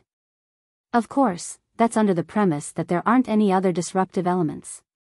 Sea god Kalvetua. Its image is of a gigantic sea serpent. As Klein listened thoughtfully, he followed Danitz into a 4-story house on the right. He went to the top floor via a narrow staircase. Knock. Knock. Knock. Danitz knocked on the door to his left. "Who is it?" someone asked in a low voice. Danitz replied with a chuckle, "A friend who brings wine and barbecue." "Where from?" the person inside asked a strange question. Danitz stepped back. "At sea. Creek." The door slowly opened and Klein saw a naked arm. The arm was tattooed with a blue, hideous sea serpent. Chapter 537, Excessive Spiritual Perception. Behind the door was a bare-chested man with a hideous blue sea serpent tattooed on his arm and short streaks of red paint painted on the sides of his cheeks, chest, and abdomen, each group formed out of 3 streaks. Really exotic. However, aren't you afraid of being too conspicuous? Aren't you afraid of being caught by the police while you're outside? You're part of the resistance that engages in secret operations. Klein was about to retract his gaze when he was almost forced to frown by the man's thick, messy eyebrows and cold-blooded eyes. He has killed many people. Klein made a rough judgment based on his spiritual intuition. Honestly speaking, due to his previous life's identity and knowledge, he initially held a lot of sympathy for the rebels under colonial rule. However, after hearing that the man and the followers of the sea god Kalvetua basically engaged in the same acts, he became even more wary and repulsed. This wasn't to say that he discriminated against the local faith, but rather, he understood that the traditional faith of all the colonial islands was still in a primitive stage that believed in sacrifice. They worshipped with food and blood, using living sacrifices, and were still in a state of complete ignorance. In addition, with the experiences of the Emperor and myself, the beyonder nature of this world is filled with madness and twistedness. A deity, still in the primitive stage of sacrifice, is basically unable to resist this trend. It's quite obvious what kind of style they follow. Without a word, Klein followed Danitz into the room. "Edmonton, who's here?" A mild voice sounded from the area near the windows. The tattooed man closed the door and said, "They've disguised themselves." At that moment, Klein had taken a good look at the situation in the room and gained a basic understanding of it. The living room wasn't very large. A cupboard, a table, and a few chairs were enough to make it look cramped. To the right were 2 doors leading to what appeared to be a bedroom. To the left was a kitchen, separated by a cabinet. As for the washroom, there was no doubt that there wasn't one. When Klein went upstairs, he discovered that there was a common washroom at the corner of each flight of stairs. The stench of them not being washed for extended periods of time urged any passers-by to walk up faster. Directly in front of him was a window. 2 bamboo poles hung out and were used to hang a lot of clothes to dry. There were 4 or 5 men sitting or standing in the bedroom's doorway and the living room. All of them were dark-skinned natives with slightly curly hair.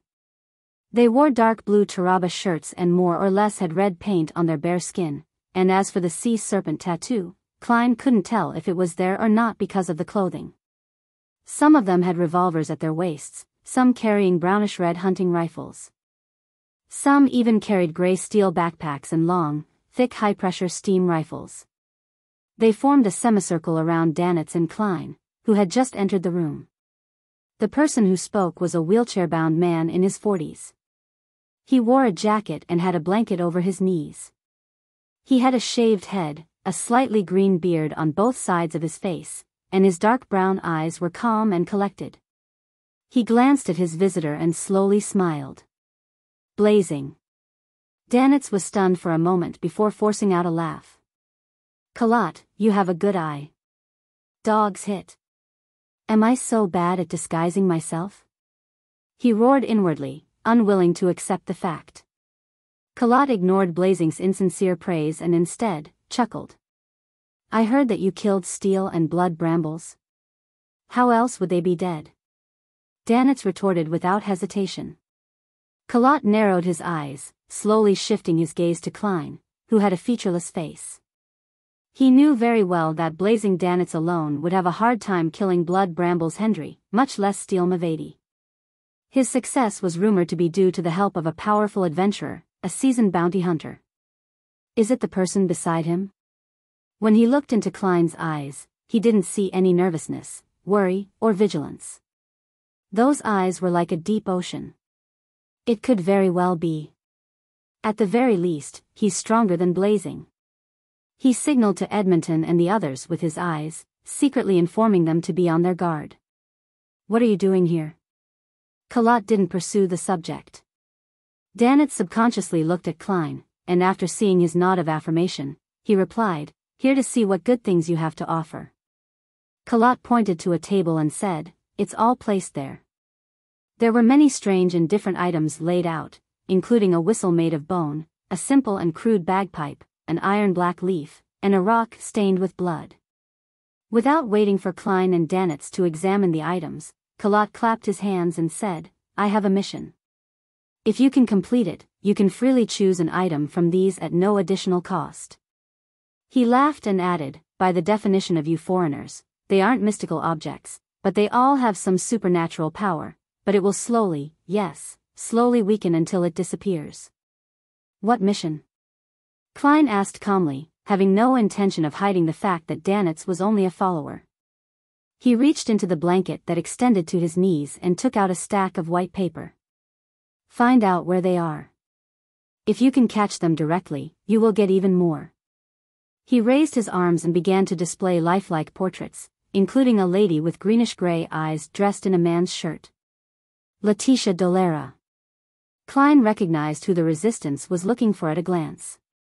It was the female archaeologist and adventurer he had met last night and had boarded the same ship with this morning. She was suspected to be a member of the Moses Ascetic Order or the Element Dawn. Danitz looked at it closely for 2 seconds and found the picture vaguely familiar. Suddenly, he remembered where he had seen her before. Gehrman Sparrow had shown it in his dreams. He had just asked the captain about it in the afternoon, and were already bumping into something relevant in the evening. Isn't he too resourceful at gathering information? Danitz resisted his urge to glance at the crazy adventurer beside him, afraid that Kalat and Edmonton would notice something amiss. He was very experienced in this area. The resistance, who believe in the sea god, are looking for Letitia. The faith of the sea god spreads throughout the Rorstad archipelago, including Simim. There was a snake last night. The image of the sea god is that of a gigantic sea serpent. Klein superimposed the two matters together and quickly came to a preliminary conclusion. Archaeologist Letitia and company had obtained an important item involving the sea god in the forgotten temple in the ancient forest of Simeem Island. Hence, it resulted in last night's probing and the Resistance's search. Klein thought for a moment, then he gave a perfunctory reply, "I'll keep an eye out. I won't randomly get myself involved in matters related to evil spirits. Of course, if it's necessary, then I will report it to the officials." He silently added a few words inwardly.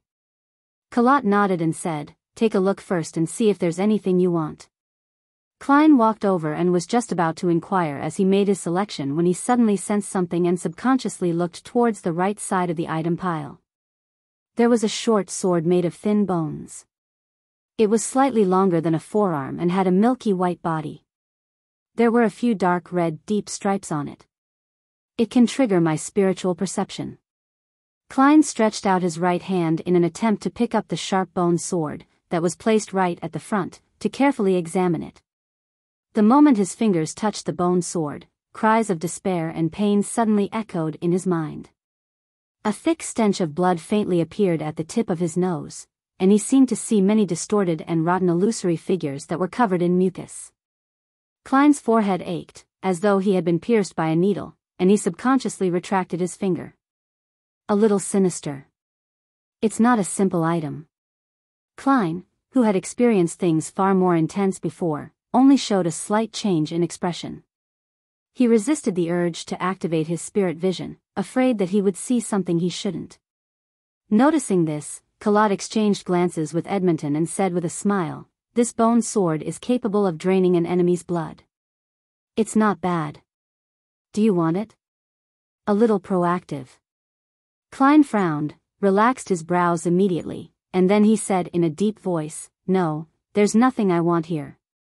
If Kalat hadn't asked, he was even planning on buying the bone sword and researching it above the grey fog.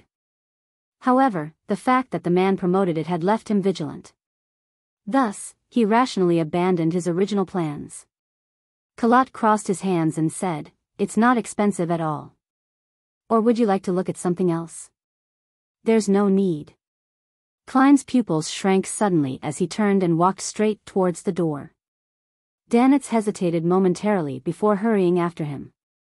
Edmonton, who had a sea serpent tattoo on his arm, watched silently. He seemed as if he would reach out and stop them at any moment, but in the end, he didn't do anything. They were the powerful adventurers who had killed Steel Mavedi and Blood Brambles Hendry. Once out of the room, Klein stomped down the stairs without saying a word. Danitz ran after him, alarmed. Based on his take of the situation, he didn't inquire about the situation and only followed. The two quickly returned to the square, and the crowd which had gathered once again to either kneel or prostrate scattered once more. But unlike before, there was a man who had still remained kneeling on the ground, motionless. Klein didn't even glance at him as he walked past without stopping. However, Danitz had taken a subconscious look, only to discover that the man's face was as dry as a weathered rock. "Pa!" A piece of flesh from the man's cheek fell to the ground. It was a piece of grayish skin with facial hair attached to it. He seemed to have lost all the moisture in his body. Danitz was startled and didn't dare to look again, feeling that things had become strange and dangerous at some point. The two of them passed through the alleys, left the city, and boarded a rental carriage. The carriage driver was obviously a native, around 40 years old, and his laughter was very pleasing. But along the way, he didn't say a word. It was so quiet that it made Danitz feel like his heart was beating like a drum. Klein pursed his lips and remained silent. The rental carriage quickly arrived at the dock area. In order to change his attire, Danitz got it to stop a distance from Acid Lemon Street. After getting off the carriage, Klein didn't pay the fare or stop. He immediately took large strides and left, leaving Danitz stunned. He tossed 2 solely to the carriage driver and hurriedly chased after German Sparrow. After a few steps, he looked back and saw the driver kneeling down with a face full of zeal and devoutness. He leaned over the ground and kissed the ground where Klein had stepped. Chapter 538, Dispel What's Happening. Danitz couldn't believe what he was seeing. This didn't shock him, but it left him inexplicably terrified. It was like jumping into a bucket filled with ice when drunk, feeling a bone-piercing chill permeate his body from the soles of his feet to his head. What exactly happened? Why did things become so strange? Danitz took a breath, forcing himself to turn his head, and he chased after Gehrman Sparrow. He found the crazy adventurer walking faster and faster, to the point where he had to run with small paces to keep up. Crossing the street and through the alley, Danitz suddenly saw a greenish shadow fall from a tree. Paw! Its body was covered in scales as it twisted its slippery body and had a triangular head. It extended its scarlet forked tongue and was none other than a rather long venomous snake. Dogs hit. Why would there be snakes in this season? Danitz wasn't afraid of such creatures. He had even roasted snake meat before, but it was the abnormality of everything that left him agitated. Circling around the coiling snake, Danitz subconsciously looked left and right and found that on both sides of the gutter, in the corners of ruined houses, and on the insides of rusty water pipes, there were pairs of cold, vertical, and different-colored eyes looking out. Danitz felt a chill run down his spine, as if his scalp had been pierced by a dense array of fine needles. He didn't dare to stay any longer, nor did he dare to leave. He increased his speed again and followed closely behind Gehrman Sparrow. Entering the Wind of Azure Inn, he couldn't help but look up as he walked up the wooden stairs, wanting to ask something. Suddenly, his chest tightened and his breathing stagnated.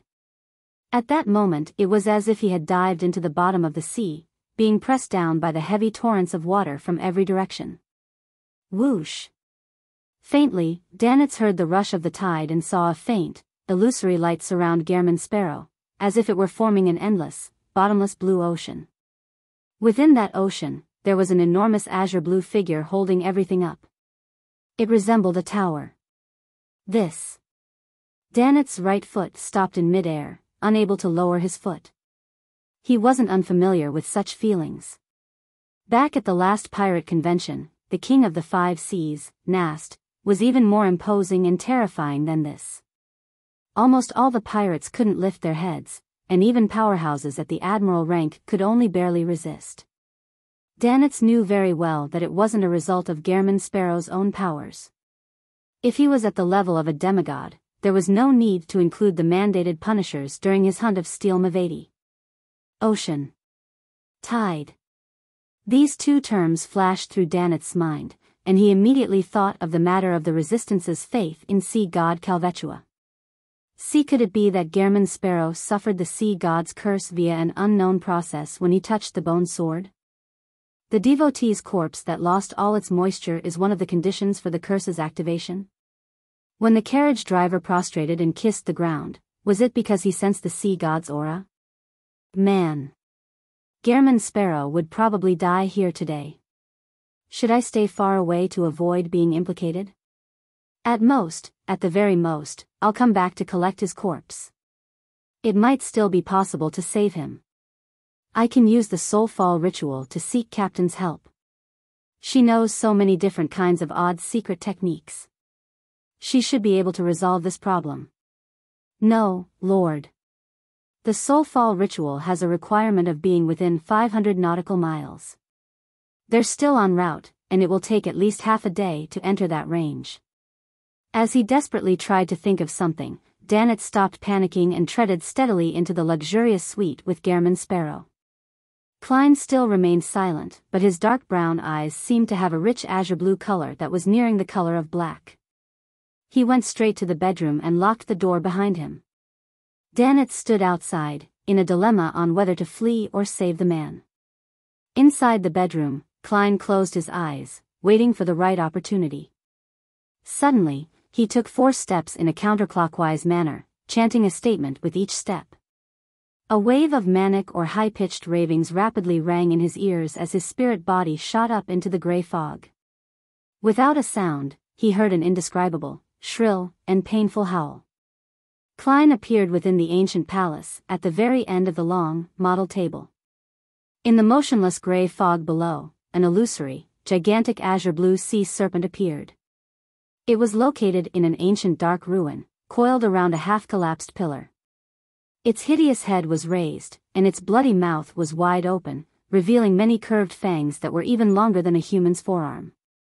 On its milky white fangs, there were layers upon layers of flowing blood and mucus.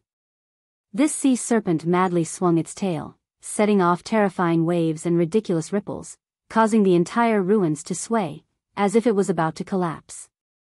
The scene rapidly shattered and dimmed. Regardless of how the unimaginably large sea serpent struggled, it was unable to turn the situation around. All it could do was let out a long, painful scream in agony as it was reduced to points of light before disappearing into the gray fog. Klein sat in the high-back chair belonging to the fool as he quietly watched everything. He didn't make any superfluous actions for a long time. The gray fog silently spread out, and the scene seemed to return to its eternally unchanging state. After nearly a minute, Klein leaned back in his chair, sighed, and said the serpent's name, sea god Kalvetua.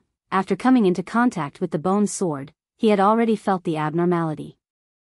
And during his conversation with Baldy Kalat, he had keenly discovered that a tiny, weak but extremely cold and sinister energy had invaded his body at some point in time and was slowly corrupting his soul. Klein made a prompt decision and turned around to leave. He then sensed that there was a connection between the sinister power and his surroundings. It gradually strengthened and slowly connected to an unknown place.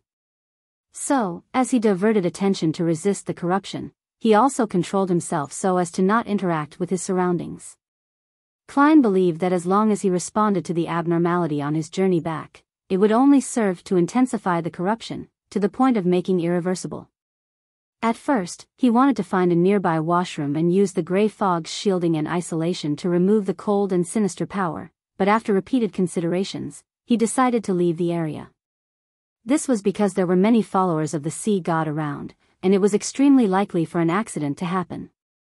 During this process, Klein grasped another point, which was that if he dispelled it ahead of time, the power projected by sea god Kalvetua would leave remnants in his flesh and blood. The consequences and effects would be unknown. He had no choice but to patiently wait for the opportunity to purify himself by waiting for the cold and sinister energy to thoroughly permeate his spirit. Reflecting on everything that had happened, Klein lightly rapped the edge of the table and muttered to himself, "It's not that strong." The sea god's level was much lower than he had imagined. His original plan was to use the method that had finished off Amon's avatar to deal with the sea god Kalvetua's projection, which was trying to take over his body. However, even before he had even fused with the Dark Emperor card or through his paper angel, Kalvetua ended up being dispelled by the gray fog directly, without leaving a single trace. On this basis, Klein concluded that sea god Kalvetua's level was inferior to blasphemer Amon, even though it was possible that the latter was more adept at intrusion, but it had only been an avatar. Was it thrown off its pedestal by the Lord of Storms, or is it not even at the level of an angel? It's just a slightly stronger demigod that can respond to the prayers of its believers within a certain range? Klein recalled and found that sea god Kalvetua was in an abnormal state. The foundational existence of this evil spirit is rather weak, as though it can collapse at any moment. Moreover, it felt like it had fused with the spirit world in the ruins it was in. And it's precisely as a result of this that it was able to escape the encirclement of the Church of Storms? Klein leaned back in his chair and made a guess. What happened today is definitely not a coincidence. It stems from archaeologist Letitia's act of taking away some important artifact in the Forgotten Temple. It caused sea god Kalvetua's condition to instantly deteriorate, and it was already barely surviving. It made it impossible for it to hold on to its existence. As it got its believers to track the item, it also prepared to possess another body for its survival. That bone sword should have originated from its demigod body, and it hides a bit of the power it projects. As long as the target is suitable, it will infiltrate the body of the person who touches it, corrupting the soul, and establishing the coordinates. It will then allow its spirit to be transferred over before it dissipates. But clearly, it's not adept in such matters. Yes, it's not the snake of Mercury. It's unable to create a closed loop on itself for reincarnation. It's also not like blasphemer Amon, who can be a parasite inside a person's soul. To really possess my body, it will directly cause its body to crumble and create a terrifying monster. According to this logical development, the dying Kalvetua will likely engage in many crazy actions in the near future. Klein frowned. He didn't hesitate as he plummeted into the fog and returned to the real world. He unlocked the door, opened it, and entered the living room, startling the pacing Danitz. Danitz looked him up and down a few times and asked cautiously and warily, "Are you all right?" Klein maintained German Sparrow's persona and calmly replied, "It's settled." Settled? Danitz looked around before glancing at the bedroom, wondering if he had been hallucinating, that there wasn't any sea god curse. What did he do in the bedroom? He was lifted from the curse of the sea god in just a minute or two. Man, this guy has a huge secret. Danitz took 2 steps back and made way. Beside a table covered with a significant number of miscellaneous items, the wheelchair-bound Baldy, Kalat, wore a look of regret as he said to the tattooed man, "What a pity. Just a little more." He didn't pick it up, just touched it. Edmonton sighed as well. Kalat looked at the slightly bent-boned sword and fervently said to himself, "When an outsider picks up that holy sword, God will walk the land again." Edmonton fell to his knees as well, as though confessing to a deity. As time passed, both Kalat and Edmonton suddenly heard 2 miserable shrieks. They looked up and saw that 2 of their companions had collapsed. Their skin was like a weathered rock, having lost all the moisture in their bodies. Kalat and Edmonton glanced at each other and felt a peculiar atmosphere. Both of them stood up at the same time and looked at the table. That milky white holy sword cracked loudly, splintering into countless small pieces. Chapter 539, Late Night Operations. When an outsider picks up that holy sword, God will walk the land again. But what happens if the holy sword shatters? These 2 sentences echoed in the minds of Kalat and Edmonton. The matter was completely in the gaps of their knowledge. For a few seconds, they stared at the shattered holy sword, their expressions dull while they remained speechless. They couldn't believe that the holy sword, which had only been touched by an outsider in the evening, had suddenly shattered. What does this mean? What does it represent? The 2 of them didn't dare to think too deeply about it. They felt as if they had returned to the very beginning. Back then, one of the secret bases of the resistance had been discovered by the lone military. They were raided without any warning, and this resulted in their fathers being killed in that massacre. Their female relatives were abducted and sold to different places. Before receiving the grievous news, the feelings Kalat and Edmonton felt that day mirrored what they felt today. They felt heavy, confused, expectant, and unease, all of them mixing to form an intense pressure. Return to the forest, find the high priest, and figure out the reason. Perhaps, this is the latest revelation from God. Kalat turned his wheelchair and said in a deep voice. Edmonton immediately stood up, saying to his remaining subordinates, "Continue searching for those blasphemers, but do not stay here. Also, instruct the believers outside not to hold any rituals or even pray." The unexpected change in events made him extra vigilant. Bayam, in the corner of the street where the Cathedral of Waves was located. Holding a stack of white folded paper, Danitz turned his head to the side, feeling a mix of nervousness, worry, and puzzlement. "You mean that I'm to post them in different parts of the street and finally post it on the main door of the Cathedral of Waves?"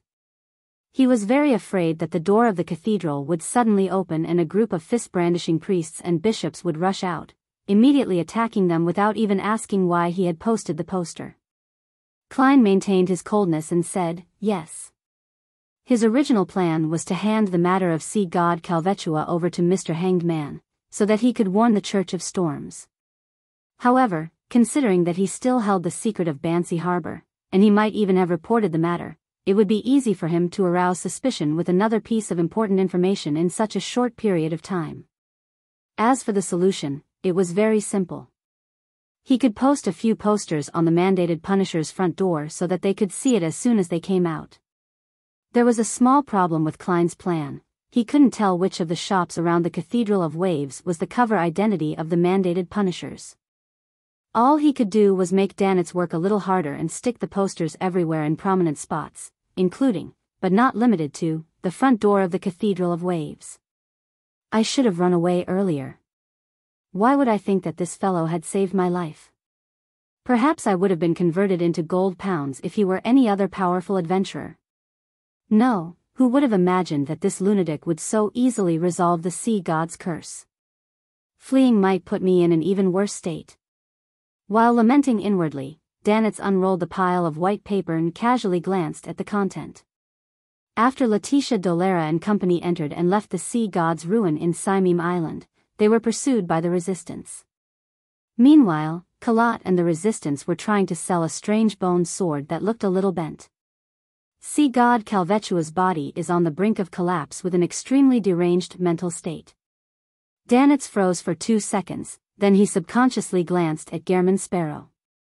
I can understand the first few statements, but why is there a mention of sea god Kalvetua being on the brink of collapse and in an extremely deranged mental state? How does Gehrman Sparrow know? Did he discover a problem when he was dealing with the sea god's curse? And how did he deal with the sea god's curse? The organization behind him is more powerful than I thought. Could it be that it's similar to the Aurora Order, in which they serve a real deity? The more he thought about it, the more Danitz trembled in fear. The first time he heard of the Aurora Order had originated from a robbery at sea. Back then, it was the first time he saw his captain's serious expression. After that, he was taught some so-called general knowledge of the mysterious world. Klein responded to Danitz with an emotionless gaze. In the poster, he had eliminated any subjective assumptions, and he had only described the matters that could be confirmed with certainty, so as to not interfere with the judgment of the higher-ups in the Church of Storms. Among them, the content regarding an important item that Letitia and company had taken away was excluded. The Lost Temple was changed to a broader and more inclusive sea god ruin. The base was obviously abandoned by Kalat and the others after realizing that something had happened to the sea god, so it was also left unmentioned. Danitz suddenly retracted his gaze, afraid to look any further. Captain said that the more secrets someone has, the more dangerous they are. He thought for a while and worriedly said, if we stick it on the front door of the cathedral, it will definitely garner immense attention from the Church of Storms. Will they discover that I was the one who did it? Klein gave a terse answer. Yes. Danitz forced a smile and said, then wouldn't I be in grave danger? Klein used his clown ability to control his expression and calmly replied, you are already a pirate who has a bounty for your head. Do you think you can swagger down the main streets of Bayam now? Klein lampooned inwardly. That's true. No matter what, they will still capture me and claim my bounty. No, there's something wrong with that. Danitz blurted out, but my bounty will increase. Klein looked at him, but he didn't say anything. All he did was grin a little. For a moment, Danitz thought he heard a rhetorical question. Isn't this a good thing? A good thing for a donkey to kick. With a dry chuckle, Danitz took the pile of posters and, taking advantage of the heavy winds and late night, posted them in prominent spot on the street near the Cathedral of Waves. It really looks like posting a small advertisement. Klein, who had one hand in his pocket, observed from afar and commented inwardly. He sighed and thought, it's good to have an assistant. At least, I don't have to do something that tarnishes my reputation. If I were in Tingen or Backlund, if something like that had happened, the scene was too beautiful to imagine. Danitz finally reached outside the Cathedral of Waves, plastered the poster on the front door, clenched his fist, and pounded on the door. After finishing all of this, he turned around and ran, as if there were 10 mandated punishers running after him from behind. Klein didn't dare to be negligent. He pulled out a paper figurine, shook it off, and burned it to ashes before briskly walking to another street. After his recent encounters with the mandated punishers, he had a deep understanding of their style, and he didn't dare to be the slightest bit careless. It was only when they were far away from the Cathedral of Waves that they slowed down and regained their normal walking speed. Danitz had a good constitution, his face wasn't flushed nor was he panting. He was slightly puzzled and asked, why didn't you just write to the police or throw it in the Governor General's office? Before Klein could reply, he had already realized why. That's right. The lower-ranking police and the staff of the Governor-General's office are locals. They might very well pity the resistance or might be clandestine believers of Sea God. As they were talking, they turned a corner and saw an extremely large red building in front of them. The inside was brightly lit and music could be heard from within. People and carriages streamed in and out the door. It didn't exude any vibes that it was late at night. We actually ended up walking here. After a second of hesitation, a smile appeared on Daneth's face, a smile that all men understood. Red Theater? Klein, who was rich in theoretical knowledge, suddenly came to a realization. Daneth laughed mischievously. This is one of the most famous places in the entire Sonia Sea. There are mysterious and flirtatious Bayam girls, passionate Fainapotter girls, open and alluring Intis maidens, tall and graceful Faisak ladies, conservative and quiet lone women, gentle and docile natives. This fellow knows a lot. He comes often? Klein swept a glance at Blazing and said nothing. For some reason, Daneth felt as though he had been seen through, and he immediately laughed awkwardly. This is what pirates talk about when bragging. I've only been here a few times. I didn't have much money in the past.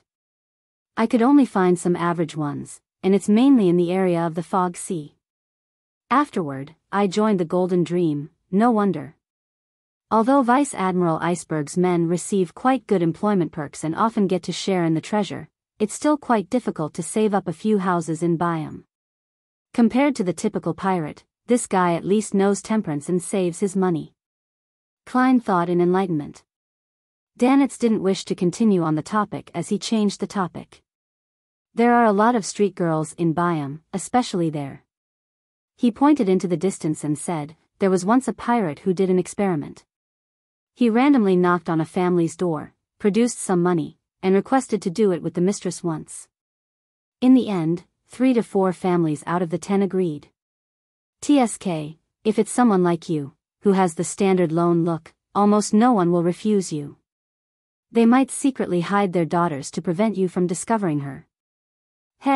Lone's navy would commit many murders and rapes here every year.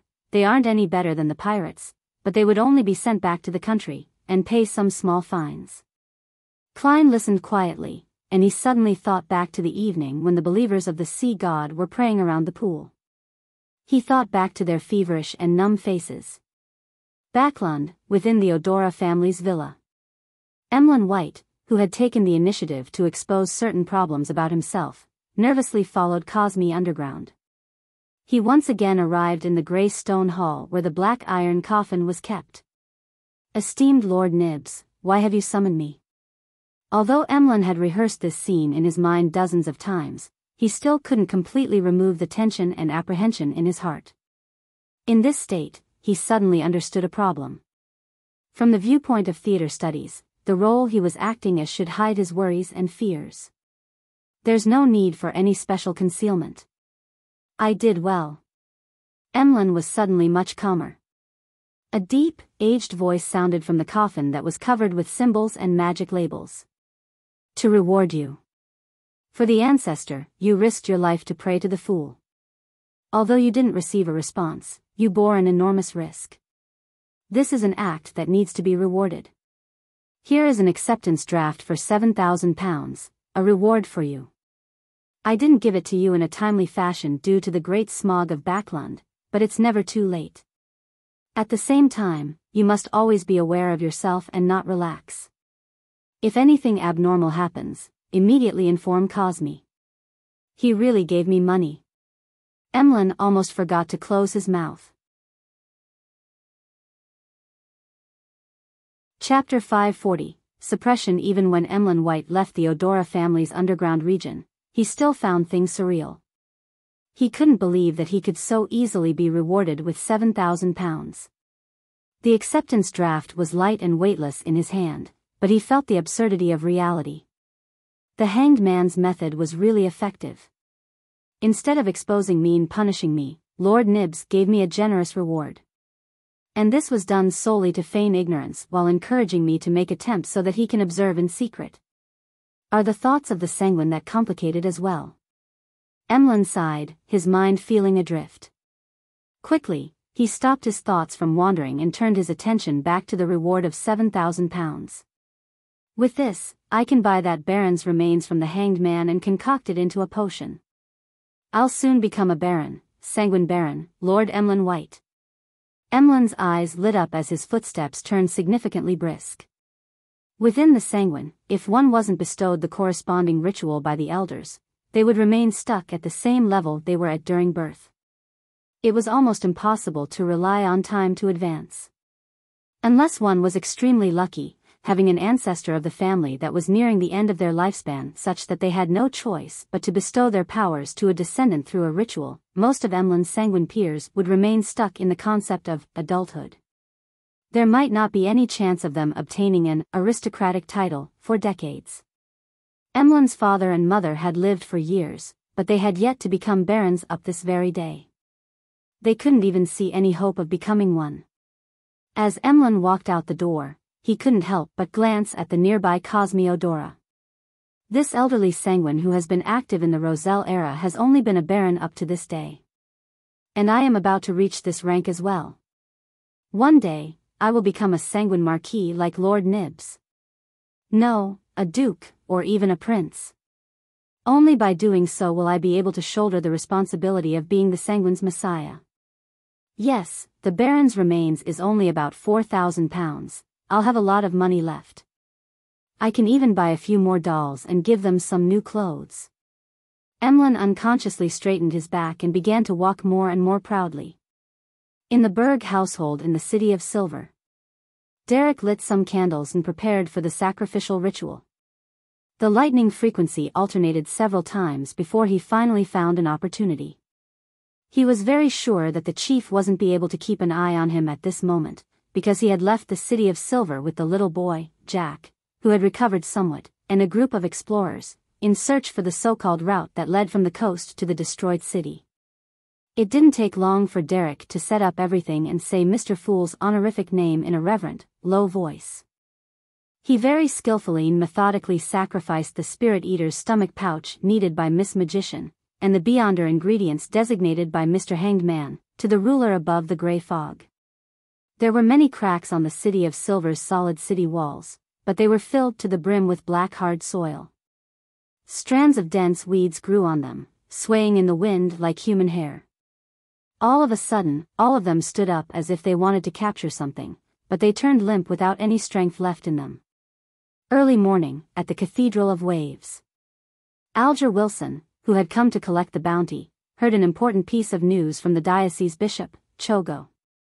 Letitia Dolera of the Moses Ascetic Order had disguised herself as an archaeologist and entered the depths of the jungle on Simeem Island. It was unknown what she did that inflicted grievous injuries to sea god Kalvetua, who had been in hiding for years, pushing it to the verge of collapse. As a result, it was frantically searching for an opportunity to survive. Rumor has it that this evil spirit, which calls itself Sea God, had been discovered by two powerful cardinals of the military a long time ago. After it was defeated by them through the use of a sealed artifact, it could only barely escape and hide. This situation has persisted for more than 100 years. Without any intrinsic changes, why would it suddenly collapse and be unable to maintain its existence? Alger frowned slightly, wondering what the difference was. A situation deliberately created by the Moses Ascetic Order? But why didn't they do so in the past 100 years? To complement one of their other plans? Between speculation and doubt, Alger suddenly became aware of an important factor. The biggest and most fundamental difference between the last 100 years and now was that the world had come to Bayam. Mr. Fool's adorer had come to the Rorstad archipelago. Does his appearance anywhere indicate that something big is about to happen or is brewing? Previously, it was the great smog of Backlund, and there was the abnormality in Bansi Harbor. Now, there's the dying struggle of sea god Kalvetua and the unknown plot of the Moses Ascetic Order. No, to be precise, wherever a major problem is brewing or about to happen, Mr. Fool's adorers will be there. They accept Mr. Fool's arrangements and pursue the activities of those secret organizations, the evil gods, and angels. As soon as his train of thought changed, Alger was suddenly enlightened, feeling as though he had grasped the truth. It's not that things happen wherever the world is, but that the world and the other adorers will appear when something is about to happen. What good does this bring to Mr. Fool? Is it a plot solely to destroy the enemy's schemes, or does it help him lift his seal and release more power? Alger held back his doubts and decided to seize the opportunity to submit some intel from before. He clenched his right hand into a fist and pressed it against his left breast. He said with a look of hesitation, "Your Excellency, while pursuing the remnant forces of steel, I heard a piece of intel." "What is it?"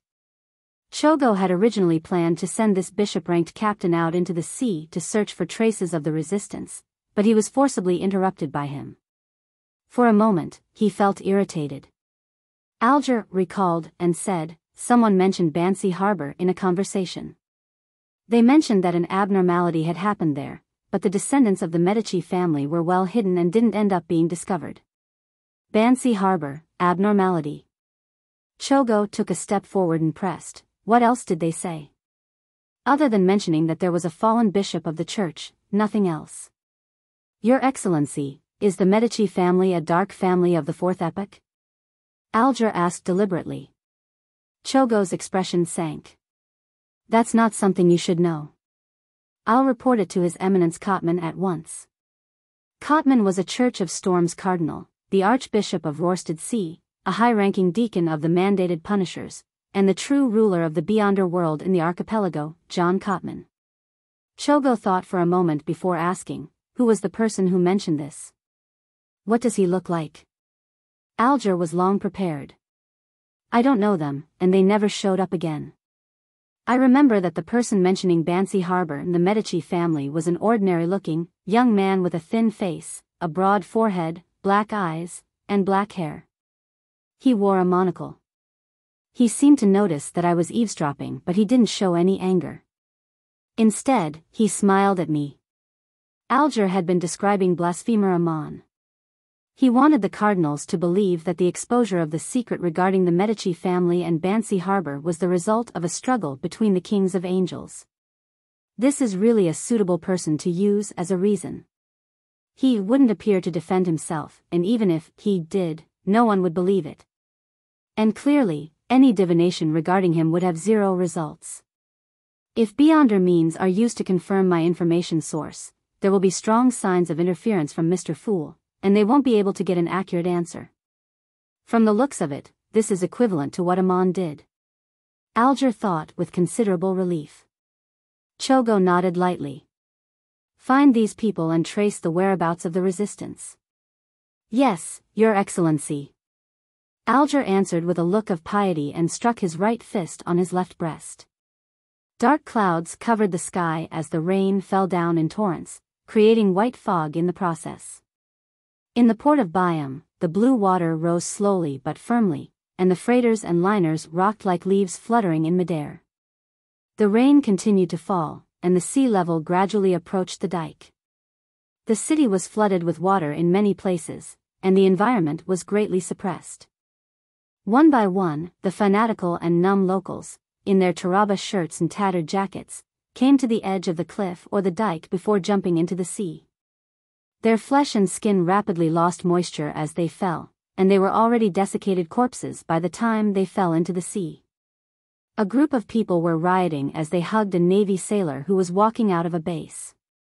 They angrily bit him to death with their teeth, reducing him to a mangled, bloody mess, and caused chaos on the streets. Whoosh! Boom! The dike collapsed, and the rising seawater poured into Bayam city. When Klein jolted awake, his mind was filled with the scene from his dream. For a seer, this was a very clear revelation. Sea god Kalvetua has failed to find a way to survive and has completely given up, resulting in it going completely mad. It wanted to create a storm, stir up a tsunami, and drown the Rorsted archipelago so that countless can join it in death. At the same time, its devotees are starting to do extreme acts. I've already informed the Church of Storms. They'll likely be able to stop it. No, even if I didn't inform them. They'll definitely be able to sense a problem with the appearance of such a situation. They would then make the necessary response. Klein rolled to his feet, wore his clothes, and walked out of his bedroom. He saw blazing Danitz standing by the window, looking out. He saw the clouds hanging low as rain poured down, as though it was endless. A sign has appeared. Klein walked over to Danitz, who was also looking out at the repressive weather. He could faintly hear the abnormal sound of the tide. In the midst of silence, the sound of explosive thunder suddenly rang out in the air. The leaden-colored clouds quickly split apart, and the falling rain lost its source. In the direction of the docks, everything returned to normal. The morning sun shone down from high up in the sky, bathing Bayam in holy light. Danitz hissed and said to himself, John Cotman changed the weather, John Cotman. The Church of Storm's cardinal and high-ranking deacon of the mandated punishers? He suppressed Kalvetua's powers? Klein retracted his gaze while in thought. Danitz heaved a sigh of relief. I was rather worried just now. Afraid that the sea god who's on the brink of a breakdown would create a disaster. But there's John Cotman. Seeing that Gehrman Sparrow was silent, he continued adding, at sea, even the king of the 5 seas and Queen Mystic won't be his equal. Captain said he's a sequence 3 demigod. The potion's name is... It's... Sea King. Chapter 541, Visitor Sea King. Upon hearing the name to John Cotman's sequence, the first thing Klein thought of was the complete honorific name of the Lord of Storms, the King of the Skies, the Emperor of the Seas, the Lord of Calamity, the God of Storms. Sequence 3 is Sea King. Sequence 0 contains the elements of Sea Emperor, so it does match well. I wonder what Sequence 0 of the Storm Pathway is called. Klein looked out the window again and saw that, although the weather was still gloomy, the morning sun was up.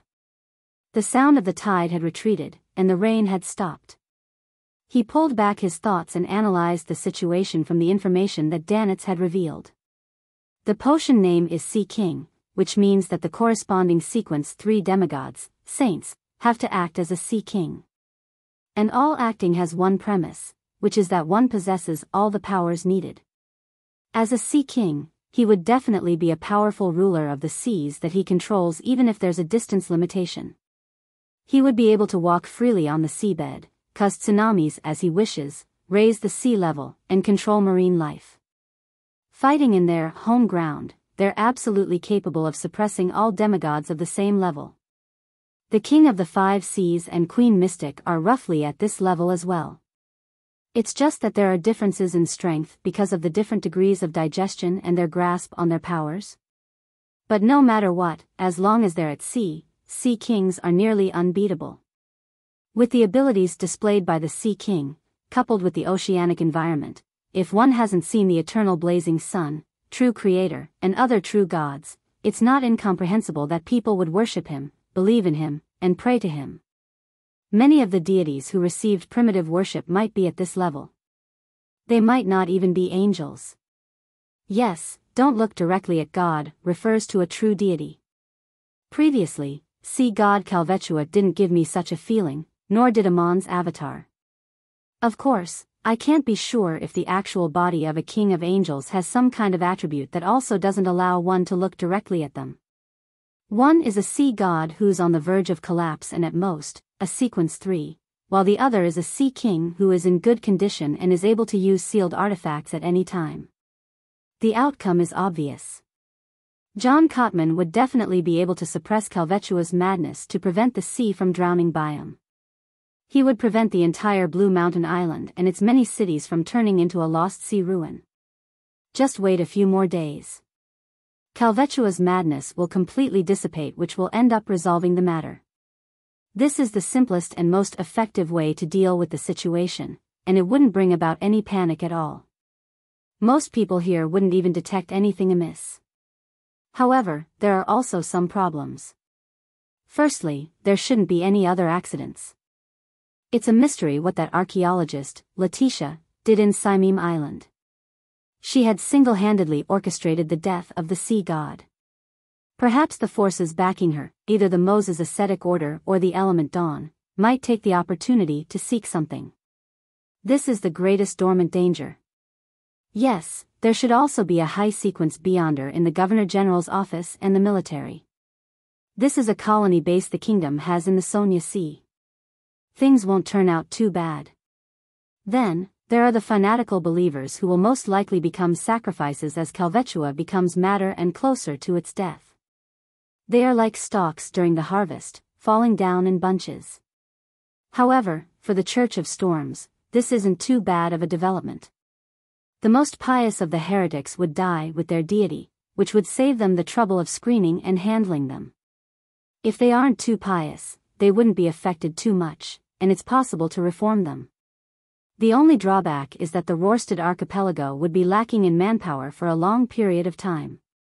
Although such a problem is troublesome, as long as they grit their teeth, things can be resolved. Thus, the Church of Storms, see King John Cotman, is more likely to sit back and do nothing. Phew, I wonder how many people will die in the native enclaves and slums because of this.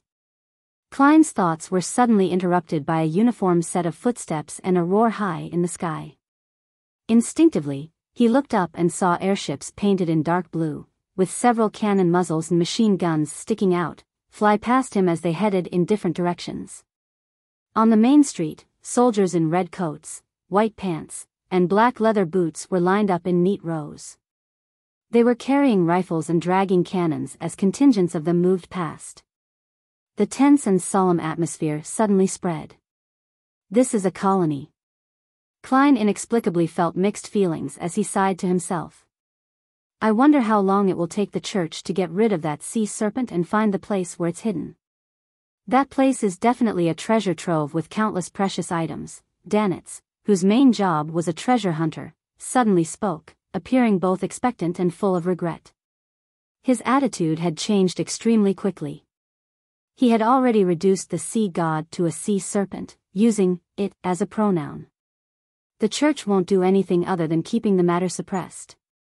They'll see Kalvetua perish just from waiting for a few days.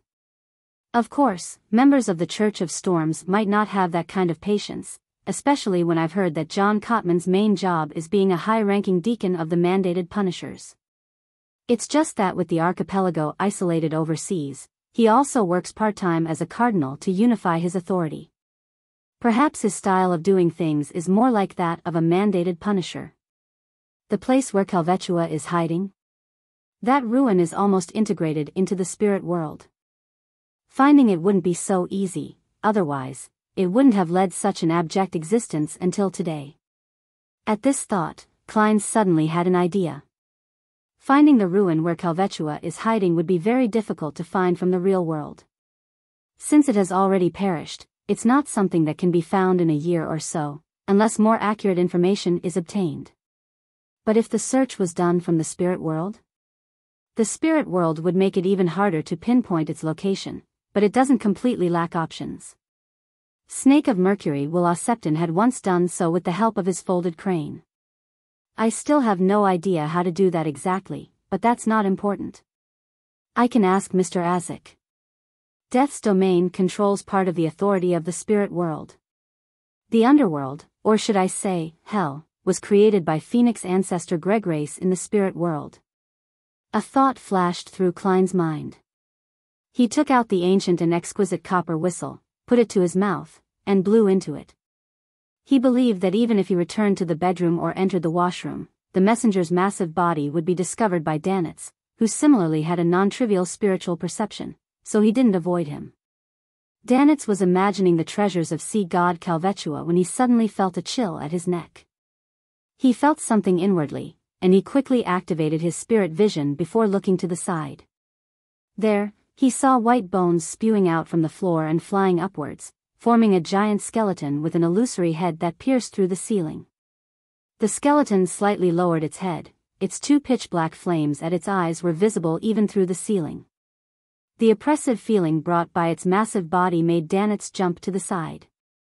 His body was half-bent, and he conjured a scarlet flame in the palm of his right hand. What kind of monster is this? Danitz looked at Gehrman Sparrow in surprise, only to see him holding a copper whistle and lifting his head as he looked at the skeletal monster. Klein looked up at the huge messenger as the huge messenger looked down at him. Both parties seemed frozen in place. TSK, I was too anxious. I summoned the messenger before I even wrote the letter. Should I make it stay here or let it return first and let it come back later? I'm Gehrman Sparrow now, yes, Gehrman Sparrow. Klein didn't say anything. He indifferently withdrew his gaze, took his time to find a pen and paper, and he began to write the letter. He gave a general description of the matter regarding sea god Kalvetua, but he concealed the fact that he had nearly been possessed and how he had to borrow the grey fog to dissipate the curse. He mixed in information about Kalvetua's ruins, where it hid, when describing the dream he just had. Perhaps a solution can be produced using the spirit world, but I lack the corresponding knowledge and hope to receive your guidance. Klein folded the paper and turned to see that the messenger's hand had clenched at some point in time. He pretended not to notice anything and threw the letter up. The messenger paused for a second, then it opened its hand and caught the letter. Its body suddenly disintegrated, and its bones crumbled down, drilling into the floor. What? What was that? Danitz finally uttered a sound. Klein glanced at him and replied calmly, Messenger. Messenger? Danitz was stunned for a moment before understanding what he meant. Such a huge and terrifying monster is actually a messenger used for delivering letters? Indeed, there's a powerful secret organization behind Gehrman Sparrow. If I had such a messenger, everyone on the ship would envy me. It would be really, really cool. Danitz thought of how he would brag and flaunt his messenger when he returned to the ship. Putting away Azek's copper whistle, Klein got a chair and sat down, prepared to eat breakfast in a while. After a while, he heard knocking at the door.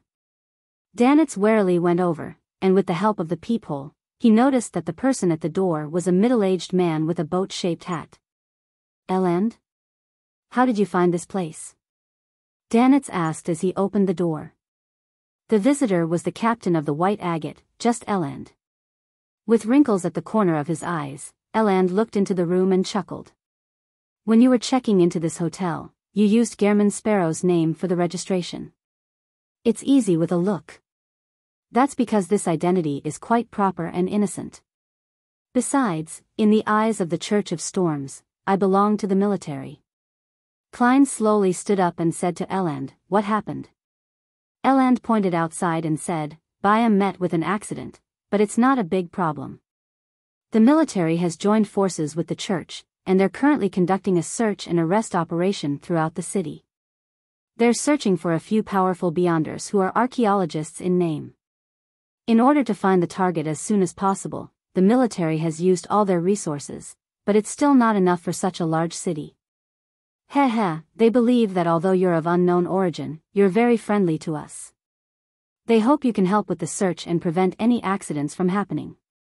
The corresponding remuneration will be available after the matter. This is all thanks to you for exaggerating my degree of friendliness. That is to say, after the Church of the Goddess and the Church of Steam and Machinery, I can once again receive money from the military? For a moment, Klein felt mixed feelings. Seeing that he didn't answer immediately, Elend added, although there won't be any major problems, the earlier we find the target, the earlier we can control the corresponding disaster. And perhaps that might save a few more people. Klein fell silent for a moment before gently nodding. Okay. Chapter 542, Bayam under curfew. Seeing Gehrman Sparrow put on his coat and hat and pick up his cane, Danitz recalled that he had apparently been forgotten. He coughed once, and under the gaze of two pairs of eyes, he said, Do I need to follow? It's best not to. Who knows what would happen?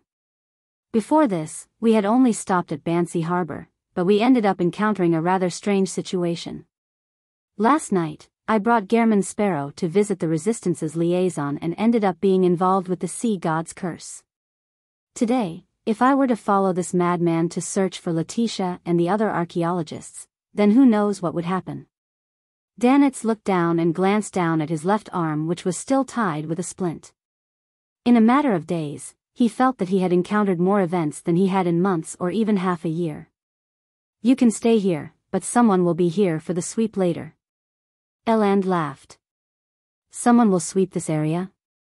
And then the great pirate blazing would be caught and turned into gold pounds? Danitz frowned and laughed dryly. Aside from the reward, there aren't many opportunities to earn money from the military. I'm very willing to give it a try. The only problem is that you'll have to wait a few minutes. I'll don a disguise, Mr. Captain. I don't want to put you on the spot by causing unnecessary misunderstandings. If I don't disguise myself, for a great pirate like myself to engage in operations with the military and the church, it will only result in me being captured immediately. Danitz imagined himself being pressed down, having a knee crushing his back, struggling like a catfish. After thinking for a few seconds, Elan took out an iron-black mask from his inside pocket and tossed it over. Just put it on. I will explain the rest. Yes, there's no need to waste time on useless disguises. Klein evaluated inwardly. Without a word, he turned the handle and walked out of the room. Elan followed close behind, and Danitz hurried to catch up with them as he grabbed his coat and put on the iron mask. When they reached the street where there was a lot of flooding but no pedestrians on the streets, Klein pressed down on his hat and asked, "How do we start?"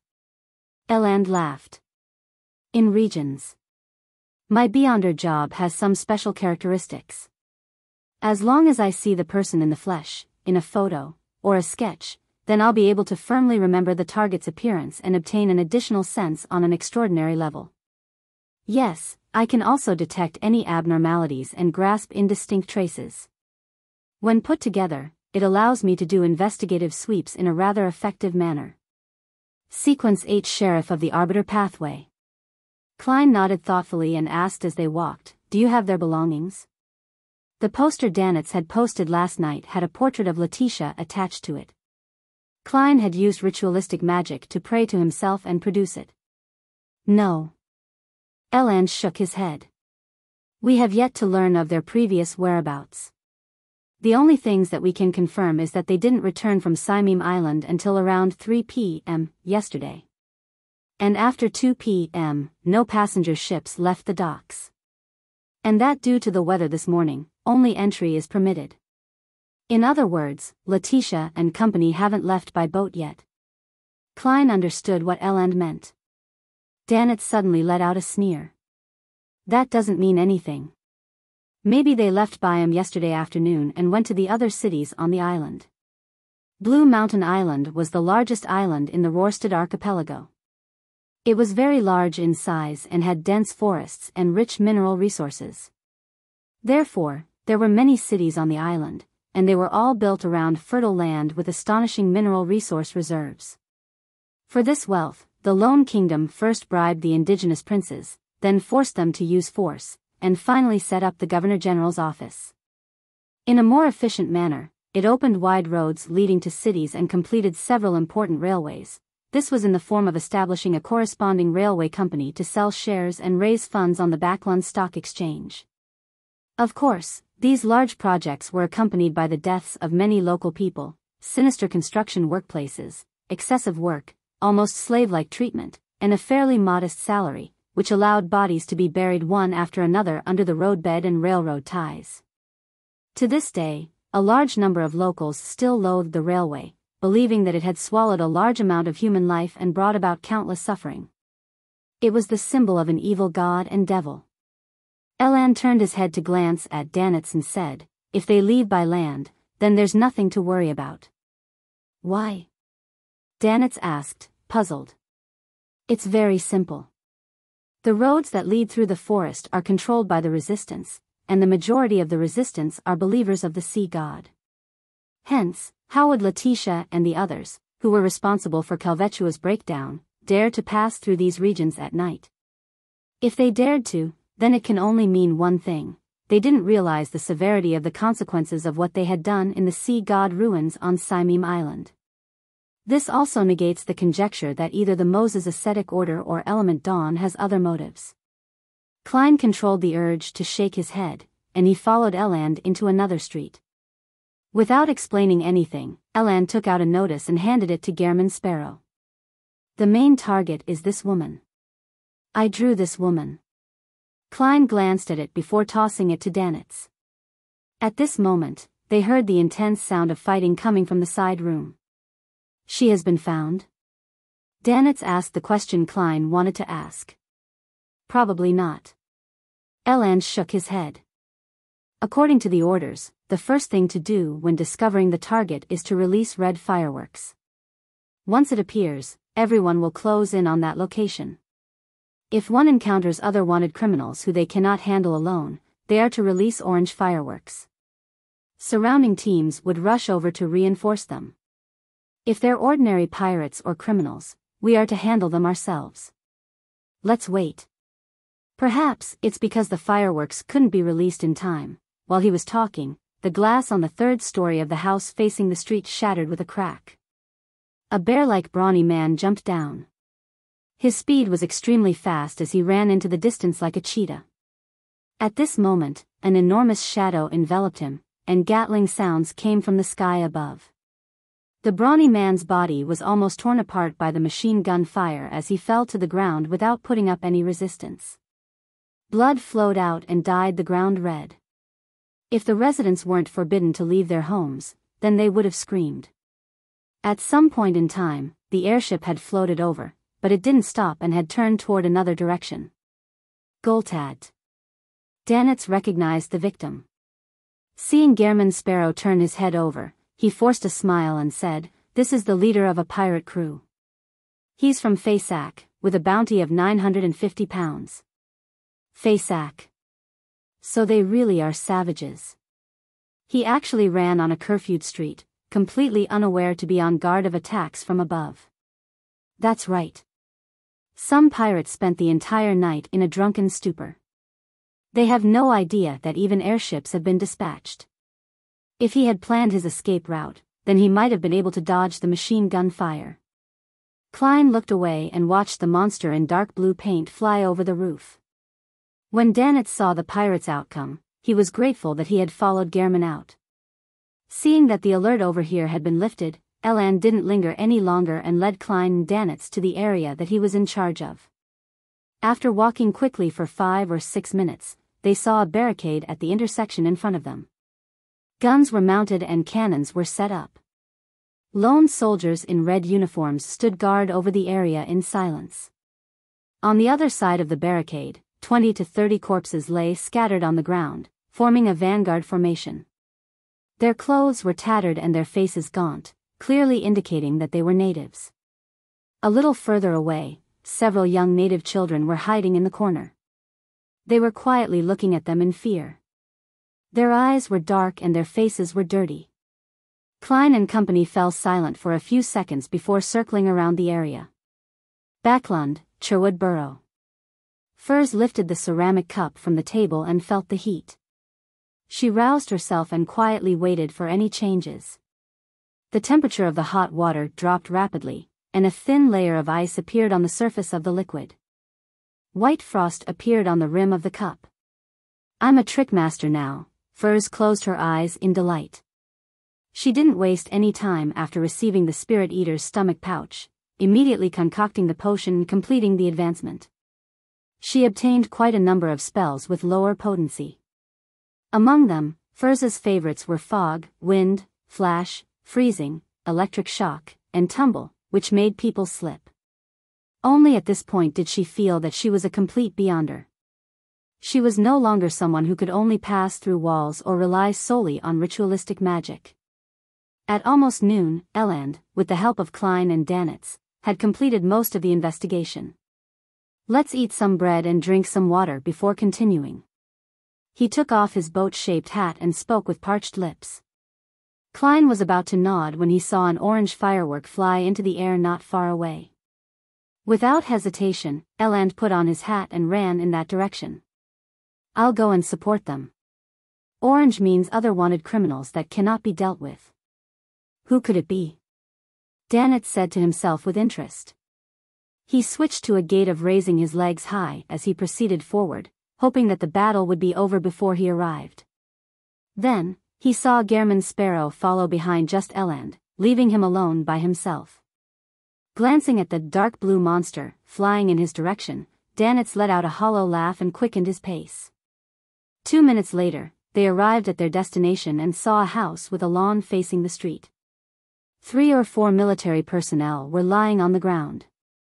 Their faces were pale, and their bodies were trembling as if they had been thrown into a frozen lake. The more Klein walked in that direction, the colder it felt. It was as if he had arrived in the polar regions. Soon, he discovered that the ditches outside the house were filled with thick snow. Just then, a burst of female laughter came from inside the house at varying pitches, alternating between craziness and strangeness. Ha ha ha. Jaya ha ha. Ha ha ha. Jaya ha ha ha. Danitz couldn't help but stop and touch his neck, which was covered in goosebumps, with his right hand. With a clanging sound, the window opened and a charred body flew out. It landed hard on the ground, as if it were caught in an inferno. With just a glance, Klein was able to recognize through his spiritual intuition that this was one of the 3 male adventurers who had followed Letitia. Chapter 543. The reality that exceeds expectations. The target appears to have been found. Klein looked away and made a rough judgment. As there were no portraits, the dead adventurer's face was burned black, which meant that Eland clearly didn't recognize this as one of their targets. After observing the situation and listening to the creepy laughter for a few seconds, he pointed to the 3 or 4 military personnel lying outside the house. Drag them back first, then wait for the other teams to arrive before launching our attack. Or, he hesitated for a moment, then he raised his head to look at the approaching dark blue airship. Without another word, and without instructing Klein and Danitz, Eland ran to the unconscious military personnel whose faces were purple. Tap. Tap. Tap. The closer he got, the weaker his steps became. In the end, his body became stiff and every step he took became extremely difficult. Eland, who had been the bosun of the Imperial Navy, was experienced. He decisively stopped moving forward and turned around slowly, walking back 1 step at a time. The more he walked, the smoother it became. However, he was still shaking uncontrollably. His eyebrows and temples were covered in a thin layer of frost. A quick freezing effect that defies common sense. An extreme cold reminiscent of a disaster. With Eland's attempt, Klein was able to grasp the danger level of this area, and he could only sigh inwardly. Unfortunately, the sun brooch isn't able to produce actual heat. It's only a stimulation of one's mind. Although it can make a body generate clear effects, it will only allow a person to withstand this cold for 3 to 4 seconds at most. Looking at Eland's chattering teeth and how he was unable to open his mouth despite wanting to say something, Klein's gaze swept over Danitz. He threw his cane and said in a low voice, "Fire." Fire? Danitz was stunned at first, but he quickly understood Gehrman Sparrow. He had also witnessed the entire process of Eland's failure. A scarlet fireball that couldn't be considered bright formed on Danitz's right palm, and he threw it towards the flanks of the military personnel. The fireball traveled for nearly 20 meters and then landed on the ground without creating an explosive sound. Instead, it quietly rose into the air. The scarlet pillar of fire emitted sizzling sounds as it continuously shrank and quickly dimmed. Suddenly, it expanded, as if it was in a desperate struggle before it perished. Klein, wearing a black tweed coat, jumped out and landed right next to the military personnel.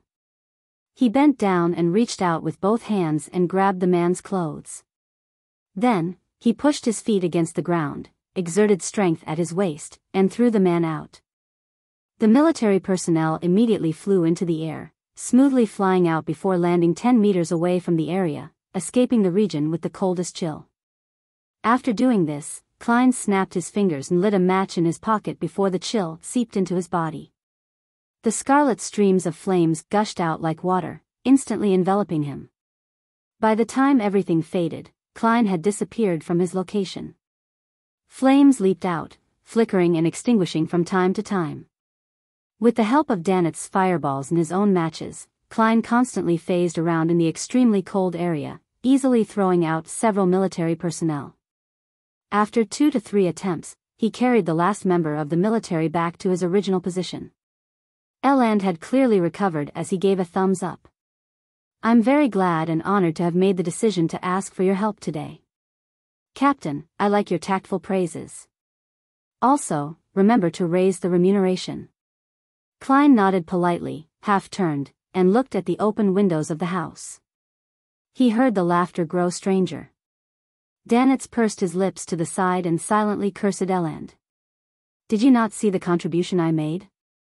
Although my fireball has become something akin to a prop for a magic show, it still made actual contributions.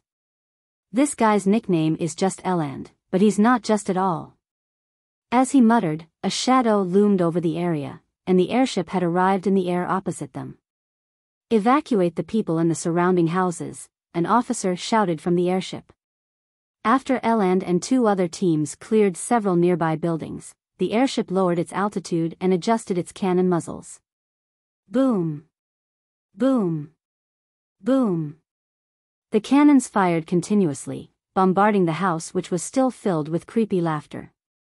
Hearing the explosions and seeing the flashes of flames, Klein sighed as he held his cane. This is the firepower bombardment he advocated. He had once proposed it in Tingen City but was unable to put it into practice. And today, however, the overseas colonists were producing the real scene before him. Eland and the others stood guard in different positions under the deafening sound of the cannons, so as to prevent the people or perhaps monsters inside from breaking out. Soon the house collapsed, and smoke rose from the piles of masonry. All the snow and ice was gone. Suddenly, a thick bolt of lightning flashed, openly striking the airship. Klein frowned. He saw that the airship was completely still and heard a steam boiler produce a jarring sound. The dark blue monster in the sky lost some control. Significant amounts of smoke began to billow out as it began descending to the side. Seems like they're being shielded by ammunition and being protected by an outer layer of air. I thought it would cause an explosion, blasting the airship to pieces. Klein turned his full attention back to the collapsed house. When he initially felt the extreme coldness and saw the male adventurer's charred body, he thought he had met another demoness, one who grasped the witch potion formula. Having dealt with demonesses several times, he knew that Beyonders of this pathway could control ice and black flames from Sequence 7. But that flash of lightning had made him reject this judgment. He believed that Letitia was indeed a member of the Moses Ascetic Order or Element Dawn, a real woman. The moment Klein arrived at this conclusion, the pile of bricks and wood were immediately lifted away. The bright red and charred figure crawled out, with its elbows used to prop it up from the ground. She was a female and Letitia's original appearance could barely be recognized. This made Eland and the others shocked to discover that they had already found their target. However, compared to before, Letitia's current state was both terrifying and miserable. Her body was covered in black spots. The artillery shells had torn open red holes that lined her body. White fascia that seemed to have a life of its own was squirming inside her body. The top of her head had split open, and her brain came oozing out, sticking to the surface like the palms of children overlapping each other. Her gray eyes were out of focus, one of them blazing with fire, the other flashing with lightning. Two heads that were screaming in pain were embedded at her abdomen below her chest. They were the other two male adventurers. Not only has she lost control, but she also appears to be corrupted. She was already severely injured from the previous bombardment, and her aura had dropped to an extreme level. Klein didn't take action and instead watched as the Beyonders from the military began to attack. Psychic piercing, whip of pain, purifying bullets, and small-caliber gunfire were launched. With this series of attacks, Rampager Letitia, who only had enough time to crack the ground and spread the crack outwards, completely broke down and became a dismembered corpse. Pa! Her torso fell to the ground, and the heads of the two male adventurers rolled out. Klein's eyes slightly narrowed. He discovered that there was a yellowish-brown book hidden within the flesh and blood of Letitia's abdomen. On the surface of the book, there was a line of words written in Elven, Book of Calamity.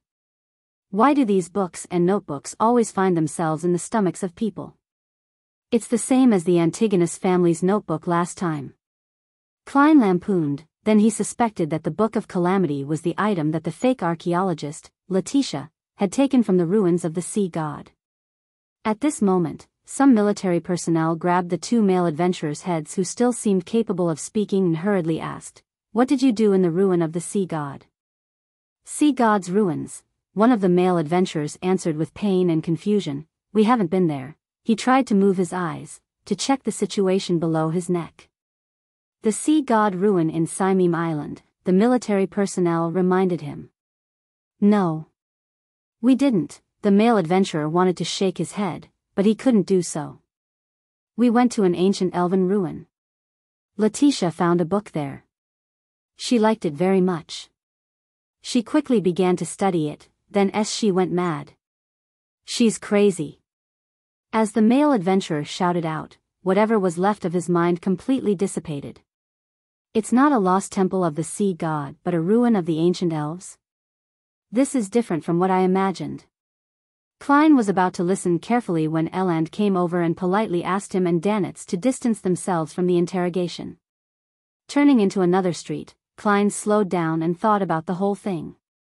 Why would Letitia's act of taking the Book of Calamity out of the ancient elven ruins cause sea god Kalvetua to be no longer capable of maintaining its existence, slowly bringing it to the point of breakdown?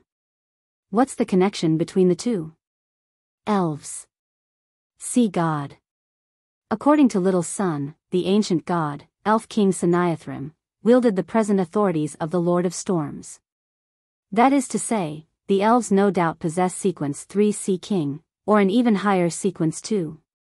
Could it be that it was by chance that this sea serpent, Kalvetua, discovered a ruin of the elves at the bottom of the sea, directly devoured the Beyonder characteristics left behind by a certain high elf, and was lucky enough to survive the two possibilities of death and losing control? As such, it succeeded in acquiring the rank of a demigod and gradually gained the faith of the Rorsted Archipelago's natives? Klein slowly came to a realization, and he had to thank Mr. Hanged Man for this. Initially, Little Sun didn't reveal the corresponding authorities of the 8 ancient gods, but later, under the guidance of the Hanged Man, he explained some things, including the Elf King Sanayathrim general situation. As for devouring Beyonder characteristics or the corresponding ingredients to advance, it wasn't something that didn't happen. Before the potion system was fully constructed, the human ancestors had made similar attempts to obtain Beyonder powers. However, only a very small group of extremely fortunate people had managed to survive to become Beyonders without becoming monsters, lunatics, or dying on the spot, with their flesh and blood falling apart. Such an attempt had a 1 in 1,000 chance of success, or even a 1 in 10,000 chance. After the potion system was established, no one was willing to take such a great risk. If that's the case, then Kalvetua was indeed very lucky back then. Of course, there's also the factor of its strong physique. However, its intelligence didn't seem to increase much, only being capable of deceiving its believers. It didn't actually find any traces of the elven ruins on Simeem Island, and how it's closely related to the one it's hiding in. After Letitia and company took the Book of Calamity, that ruin collapsed, causing Kalvetua's hiding spot to experience abnormalities, resulting in the barely surviving Kalvetua to be unable to hold out any longer. This can explain how Letitia and company managed to easily succeed. There aren't any members of the Resistance or the Sea God's followers defending the area. Only when something happened did Kalvetua discover the problem and realize the connection between the two ruins. With what he just gathered, Klein tried to explain what he had been wondering about the whole time. This included why the dying sea god Kalvetua didn't allow its followers to become carriers. It would have reduced most of the accidents and made things easier. With the brutality Kalvetua displayed, it was only right that it made such a choice. The answer Klein arrived at was that the body Kalvetua wanted to corrupt and possess had to have a certain amount of elven blood, and that was the only way to survive the transfer of Beyonder characteristics up to a certain level. However, when Klein touched it, due to the gray fog and his uniqueness, it allowed Kalvetua to instantly find a better target.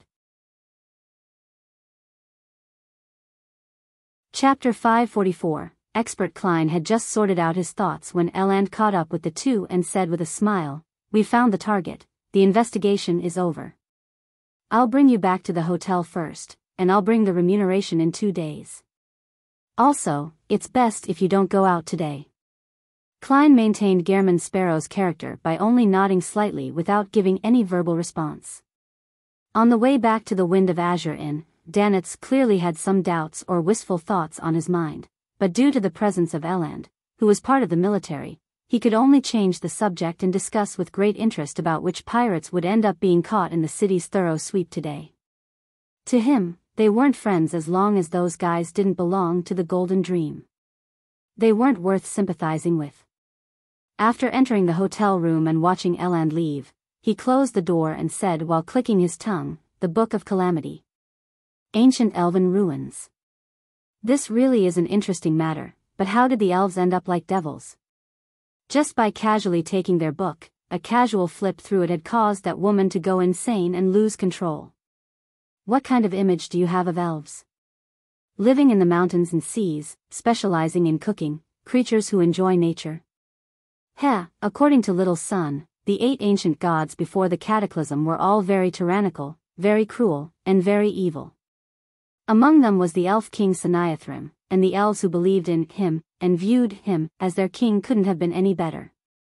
One can make a comparison with the members of the Aurora Order.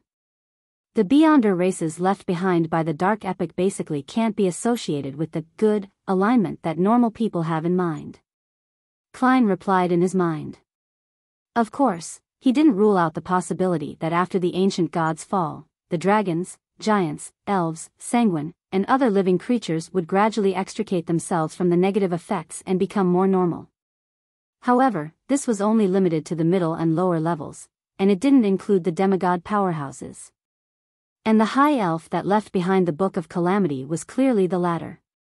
With a thought, Klein suddenly realized something.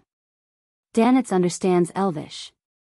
He recognized the title of the ancient goatskin book as the Book of Calamity. Vice Admiral Iceberg has actually taught her crew to such an extent. Not only does it include ancient Faesak, but she has also taught them Elvish, which can stir up the powers of nature. Perhaps Jotun and ancient Hermes are all part of the curriculum on the Golden Dream. They really are a bunch of pirates with knowledge and dreams. However, ma'am Captain, aren't you being a little overboard on certain subjects? Danitz is lacking in so many other aspects. That's right. The most important thing for a pirate whose main job is to be a treasure hunter has to be mastering the ancient languages. Klein ignored Danitz's comments and looked out the window. The sky remained gloomy, as if a heavy rain would fall at any time. It made one involuntarily feel suppressed. Klein nodded slightly, feeling slightly relaxed as he thought. Letitia has been found. Being aware of the ancient elven ruin on Simim Island, the Church of Storms and the kingdom's military will likely use its connection to the place where Kalvetua is hiding, to find the sea god that is becoming progressively crazier. Or they might use the ruin to speed up its collapse. That way, apart from the most fervent and pious sea god believers dying, the rest basically won't suffer any harm. Klein had originally thought of using the spirit world to locate sea god Kalvetua's hiding spot after it died before the official Beyonders did. He could then infiltrate it, taking the treasure with him. But even before the plan had begun, the appearance of the Book of Calamity pushed his plan to the verge of failure. Phew. It's fine. It only existed in my imagination, and it never belonged to me. It's fine if I don't get it. I don't even know what I'll get. Letting this matter get resolved this way is for the best.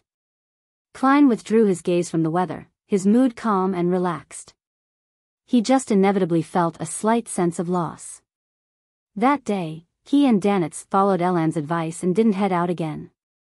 They only remained in the inn. In Bayam City, there would be the sound of gunfire and explosions from time to time. This continued until the sky turned dark. The next morning, Klein got up on time and found that there were layers of clouds in the sky and the sky remained dark.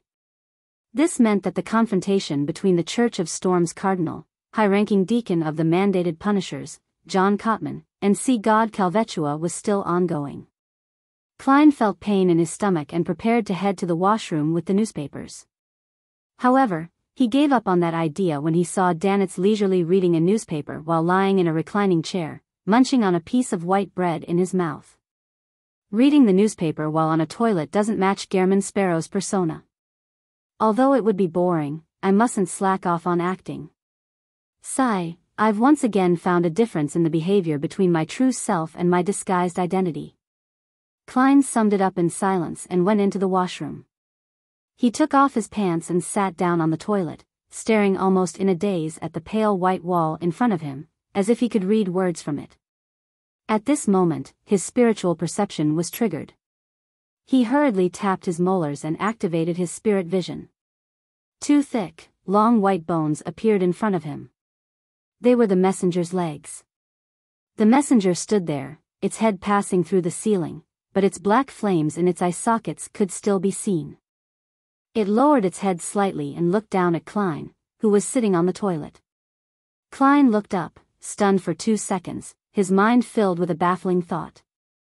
Should I act like a woman, hurriedly covering my nether regions, or should I just be open and fearless? Before he could make up his mind, the messenger dropped the letter, disintegrated into a pile of bones, and disappeared into the floor. It took a moment for Klein to react before he caught Mr. Azek's reply. This messenger is being more and more impolite. Can't you see that I'm using the toilet? Don't you know to knock on the door or to squeeze it through the crack under the door? Klein cursed in anger and amusement. After giving it some more thought, he felt that it would be putting the messenger in a tough spot to pass the letter through the crack in the door. The 4-meter-tall giant had to lie down in order to reach that position. Just thinking about it is rather funny. Well, the next time I write a letter, I'll add a paragraph so that Mr. Azek can educate the messenger so that he will be more polite. Klein unfurled the letter and read Azek's reply. According to the knowledge I've recalled, I can provide you with 2 methods. The first requires certain prerequisites. If a unique item belonging to you or someone else is located where sea god Kalvetua is, you can use divination to easily locate its position. The other prerequisite is that you can enter the spirit world. I have plenty of methods for this. I'll list the most common 3. The second method is to use a secret deed ritual and pray to Red Light Ire Moria. He represents authority and will. At a certain level, he grasps the relevant knowledge of the creatures in the spirit world and the locations in the spirit world, so Red Light of the 7 pure lights is named Ire Moria. The principle of a secret deed ritual is to adjust one's state, release one's mind and body, and align oneself with the target of the prayer bit by bit. Finally, an overlapping will occur, allowing one to acquire the corresponding knowledge. And this kind of alignment and overlapping is relative. While acquiring knowledge, my secrets will also be open to the target of the prayer. I can't trust Red Light. I have too many secrets. Klein's first reaction was to rule out the second approach. As for the first solution, there was also the chance of failure. Klein didn't have any unique items located where sea god Kalvetua hid itself. Either I use the help of the resistance and send something to Kalvetua, or I'll have to find the original owner of an item sacrificed to sea god from its believer. Furthermore, it has to be unique. Send something to Kalvetua. As he thought, Klein suddenly had an idea. He braced himself and considered it over and over again, thinking that there was a certain probability of success. After finishing his deed in the washroom, Klein washed his hands, took 4 steps counterclockwise, and went above the gray fog. He planned on attempting divination and received a revelation that there was danger, but it was manageable as long as it was handled properly. With all of this done, he returned to the living room and walked towards the reclining chair. Danitz immediately sat up and said with a dry laugh, "Is there something? Do you know the words to the prayer relating to the sea god?" Klein asked with an unperturbed tone. Danitz spread out his hands and suddenly hissed. "Dog's hit," he softly cursed his injured arm and switched to smiling. "Yes. I've seen a few members of the resistance hold rituals. The details are, adorer of the sea and spirit world, guardian of the Rorstad archipelago, ruler of the undersea creatures, master of tsunamis and storms, the great Kalvetua." By the way, the 2 instances that it was effective were recited in Elvish. Adorer of the sea and spirit world. Its bearing is very low. It's not the same as my honorific name. That's true. I created it by copying it from the 7 true gods. Klein nodded gently and said, do you know where there are empty warehouses and abandoned houses? Of course. Every great pirate knows a few, Danitz replied without hesitation. Klein turned around and walked towards the coat rack. Take me there. To do what? Although Danitz was puzzled, he didn't dare ask. In the dock area, in a dirty and dilapidated warehouse. Danitz watched Gehrman Sparrow take out 3 candles and several metal bottles. Unable to hold back his curiosity any longer, he asked, what are you planning on doing? Klein didn't look back and replied very calmly, sacrifice. To whom? Danitz pressed with interest. Klein set up the altar, took out an iron cigar case and calmly said, Kalvetua. His plan was to give something directly to sea god Kalvetua. As long as Kalvetua accepted it, he could use divination and other methods to find its hiding place. As for whether or not Kalvetua would accept it, he had certainly considered it, believing that it was a definite possibility. As Kalvetua was currently on the verge of death, it was in a state of extreme madness, with little sense of reason. It acted on instinct alone, and it might have a strong desire for the aura of the grey fog. Therefore, Klein was prepared to sacrifice an iron cigar case that was often placed above the grey fog. He wanted to see if Kalvetua would accept it or not, and if he didn't, he wouldn't suffer any losses. He could then pretend as though nothing had happened. Sacrifice to see god Kalvetua? At that moment, Danitz found his brain lacking. He couldn't comprehend what was on Gehrman Sparrow's mind. Are you crazy? How could it accept your sacrifice?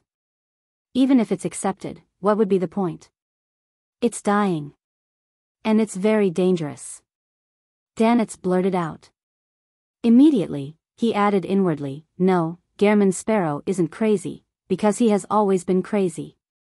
Klein glanced at him and simply said, in this domain, I'm an expert. When it comes to sacrificial rituals, I'm an expert. Klein wasn't modest about this. Chapter 545, The Enraged Kalvetua. Danitz felt choked, unable to say a word. He quickly stepped aside and watched as Gehrman Sparrow lit the candles, burned some powder, and dripped some extract. Taking in the smell that pervaded the air, he couldn't help but raise his voice. Why, you're using the wrong materials, right? He remembered that the resistance didn't use things like full moon essence oil, slumber flower, or chamomile when sacrificing to the sea god. It's not like you're praying to the Evernight goddess. Klein turned his head to look at him, then he returned his gaze to the altar. That wouldn't be an issue. As a professional who often offered and received sacrifices, he was very aware that the burning of extracts, essential oils, and herbal powder mainly had 2 uses. One was to help the ritual's host to better adjust his spirituality and enter the proper state, and the other was to please the corresponding deity, to please the target of the sacrificial object, and to increase the probability of a response. In this aspect, every deity had certain characteristics and preferences. This sacrifice, on the other hand, mainly relied on Kalvetua's abnormal state of mind. It had gone completely crazy, and it thirsted for the grey fog's aura. Neither of the 2 could be missing, and everything else wasn't important. As long as the aforementioned 2 conditions were satisfied, pleasing Kalvetua or not didn't affect the ritual. It neither increased the success rate nor would it increase the possibility of failure. It could be completely handled in a perfunctory manner. If Kalvetua still retains its reason, and even if I were to strictly follow the requirements of its ritual, do you think it would respond to me? Klein silently lampooned and took half a step back, ready to start the most important part of the ritual. He thought for a moment, then without turning his head, he said directly, stay further away. Me? Instead of getting angry, Danitz was overjoyed. He quickly nodded. All right, okay. He rushed to the door of the warehouse, planning to escape the moment something went wrong. Klein half closed his eyes, cogitating about the countless spherical lights that overlapped each other, and he quickly entered the proper state. He chanted softly in Elvish, adorer of the sea and spirit world, guardian of the Rörsted archipelago, ruler of the undersea creatures, master of tsunamis and storms, the great Kalvetua. Your devoted servant prays for your attention. I pray for you to take this offering. I pray for you to open the gates to your kingdom. As he said the awkward sentences one after another, the sound of wind rose within the wall of spirituality, as if it was going to overturn everything. Klein's clothes fluttered in the wind as he took out another small metal bottle that he had prepared beforehand. He poured about 5 milliliters of the remaining thousand-faced hunter's blood into the air. This was a material filled with spirituality. The strong winds sucked the drops of blood, howling as it drilled into the candle flame that symbolized sea god Kalvetua. Without a sound, the candle flame burgeoned to form an illusory door. On the surface, there were symbols and magic labels. From the inside, the faint sound of crashing sea waves could be heard. Suddenly, all signs of movement vanished. There was only the sound of breathing that reverberated through the illusory door, as though there was something hiding behind it, something massive that was suppressing its hunger with great difficulty. Huff. Huff. Huff. The sound of the loud, heavy breathing became clearer and clearer, to the point that even despite being situated at the door of the warehouse, Danitz still felt his scalp tingle. Bang! The illusory door suddenly opened, and something that visibly resembled a hurricane poured out. Amidst the sharp wailing sounds, Danitz felt the invisible wall of spirituality shatter. He discovered that he had been thrown into the air like a small boat in a storm. He slammed into the door, producing a dull thud. He fell outside the warehouse, his back scuffed from several wooden splinters. The scarlet fireball that he had instinctively condensed in his hand instantly dimmed and was quickly extinguished in the hurricane, like a candle that was about to burn out. While he was flying in midair, he saw what looked to be a bloody, gaping mouth appear behind the illusory door. It revealed milky white sharp teeth, which was slightly curved and longer than a human arm, as it madly smashed against the illusory door in a bid to enter the real world. Its beast-like howls first echoed inside the warehouse, causing Danitz to bleed from his ears and nose. Klein also flew up into the sky as a result of the hurricane, and his line of sight was immediately occupied by a bloody, forked, and massive forked tongue that burst forth with sparking lightning. His body was scorched black as it stiffened in the air. The forked tongue pierced through his body as it was reduced to ashes. Klein's figure appeared on the other side. His hat had fallen off, and his clothes were messy. He looked rather wretched. Fortunately, he knew that a situation would occur, and he knew that there was going to be danger. He had constantly been on high alert, and he didn't let down his guard as he used paper figurine substitutes just in time.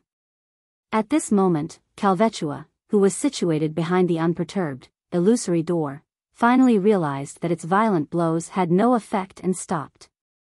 It took a deep breath and caused the blue seawater to gush in from all directions. The water then collapsed into a whirlpool that emitted a terrifying suction force. It was so powerful that it could swallow a cargo ship. The iron cigar case on the altar flew into the vortex. The tiny cauldron containing some herbal ashes flew up and into the whirlpool. Many objects within the warehouse, along with the soil, were thrown into the whirlpool. Klein also flew up as he found it difficult to resist being thrown into the whirlpool. He tried to snap his fingers to ignite flames and leap out of the whirlpool's reach, but the suction force and the hurricane spoiled his plans. His figure suddenly became thinner, turning into a paper figurine. As the paper figurine fell into the whirlpool, Klein, who had emerged from another position, once again soared into the air, unable to extricate himself from the terrifying suction force. At this critical moment, he no longer hesitated. He made the black glove he wore on his left palm turn pale as it was tinged with a slightly dark green color. He activated Creeping Hunger, and he directly used Steel Mavadi's soul. Klein's body suddenly grew heavy as he pushed forward with his left palm. An ice wall, that wasn't too thick, solidified in front of him, helping him temporarily isolate Sea God's whirlpool.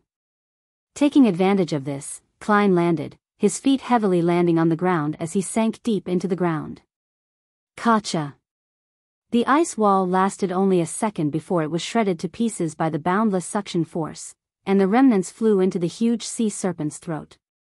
Relying on the strength of a zombie, Klein used both of his feet to hold himself in place and no longer flew up again. However, he was still unable to stop himself from sliding towards the illusory door where Kalvetua's gaping mouth was.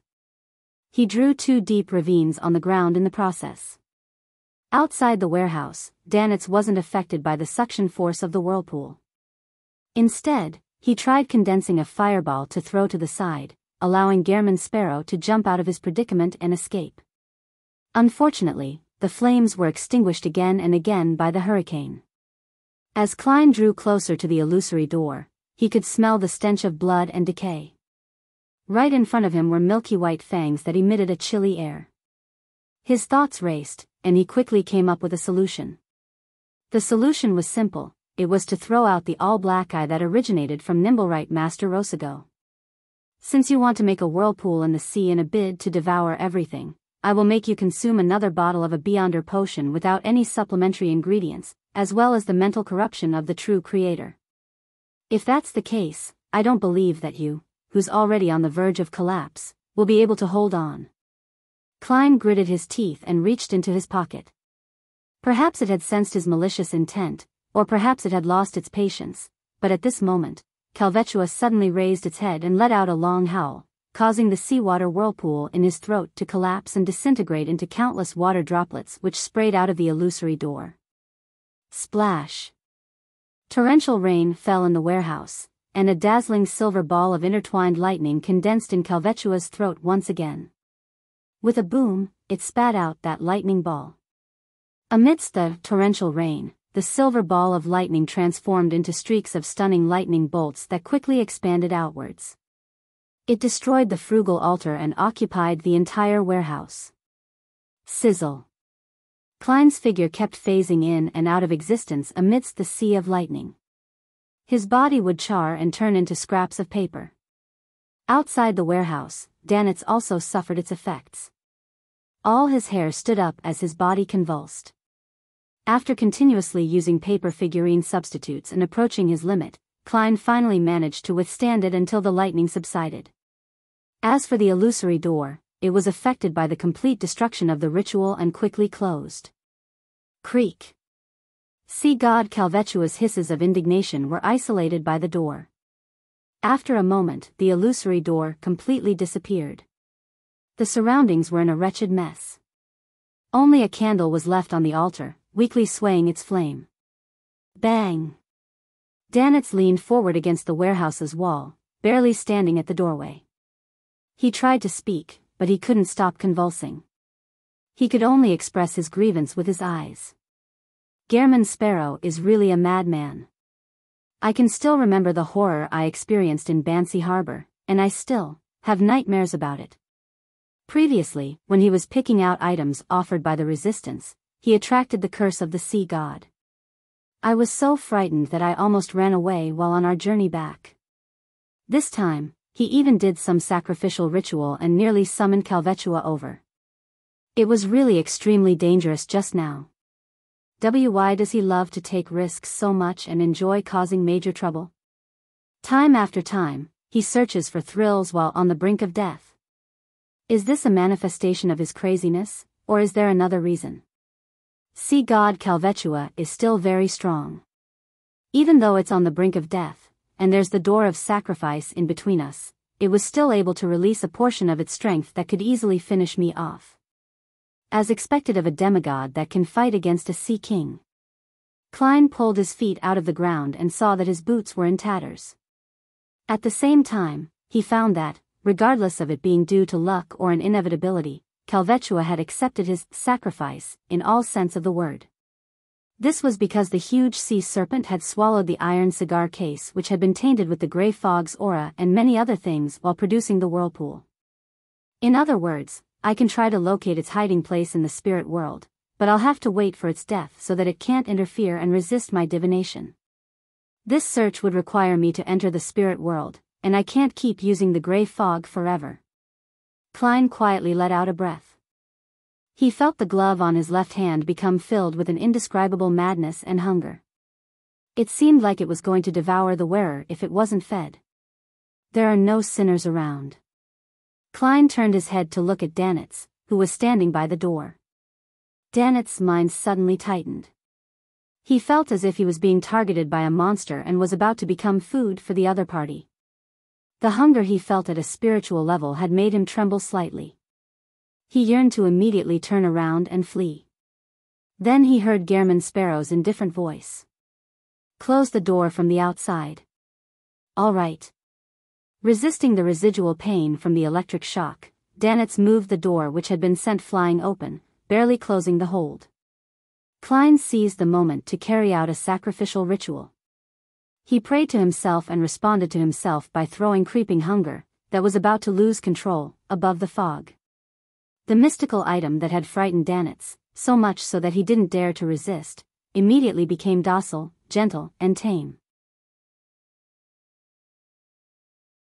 Chapter 546, Spirit World. Upon returning to the real world, Klein extinguished the candles, put away the remaining items, and carefully checked the situation in the warehouse.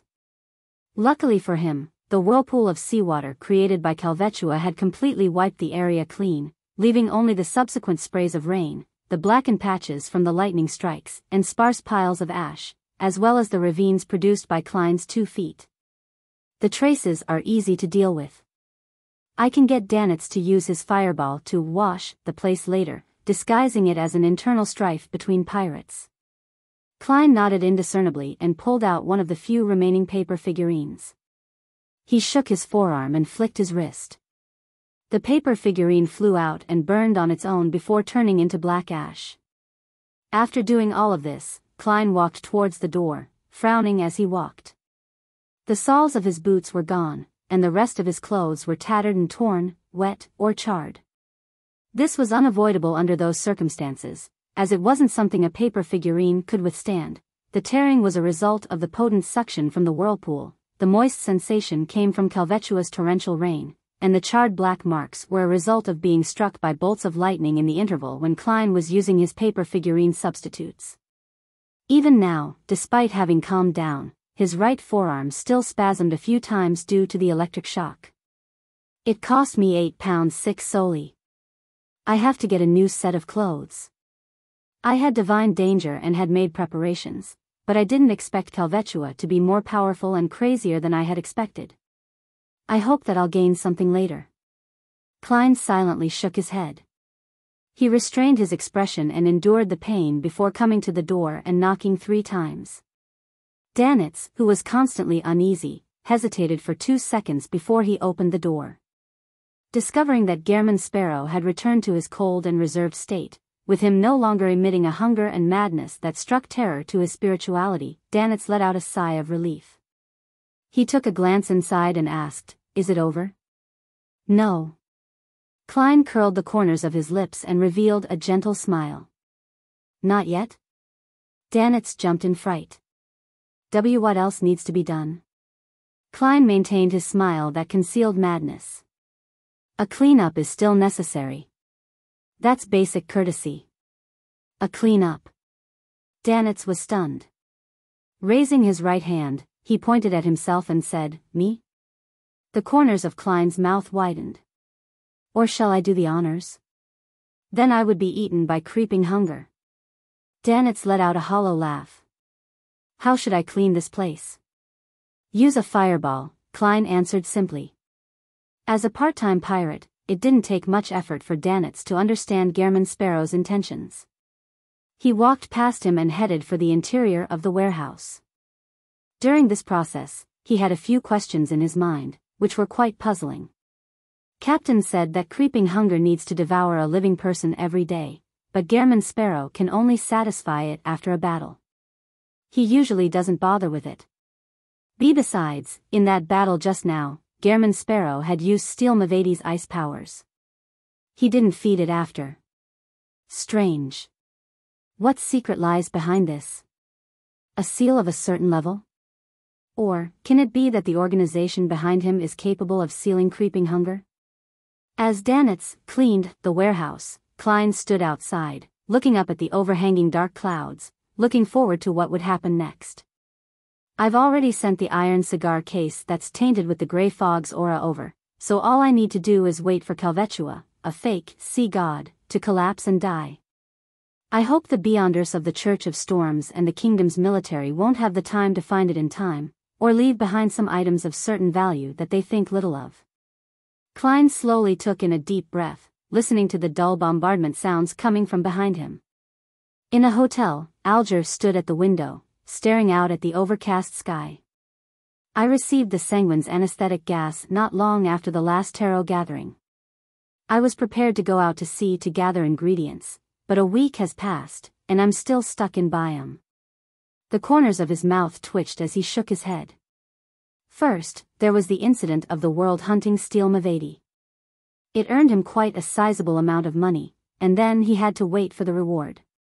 After that, when the reward was obtained, he encountered the breakdown of that sea serpent, Kalvetua, and was ordered to search for the adventurers and archaeologists, Letitia and company. I heard that during the investigation yesterday morning, Letitia and the others were found. The mandated punishers and the military seem to have obtained some important clues, and quite a number of them went to Simeem Island. This is something that I'll never have dibs on. Alger retracted his gaze, pulled up his short robe that didn't reach his knees, and muttered to himself. Let it end as soon as possible. Once Kalvetua was completely dead and the tsunami was no longer a latent risk, he could leave the harbor. After leaving the city of generosity, Bayam, he could work at advancing to sequence 6 Windblessed. As his mind whirred, Alger's heart skipped a beat and he turned around to look out the window. He saw the clouds high in the sky quickly dissipate, with the crimson moon quietly hanging in the sky. Klein slept until midnight, when he was suddenly jolted awake. He had vaguely sensed something. He rolled out of bed, went to the window, and pulled back the curtains. Crimson moonlight shone in, covering everything like frost. It was cold and dreamy. Klein looked out and saw that the clouds which hung low had disappeared. The bright crimson moon was high in the sky amidst the sparse stars. This means that the confrontation between the Sea God and Sea King has ended? Klein pondered for 2 seconds, retracted his gaze, closed the curtain, took 4 steps counterclockwise, and went above the gray fog.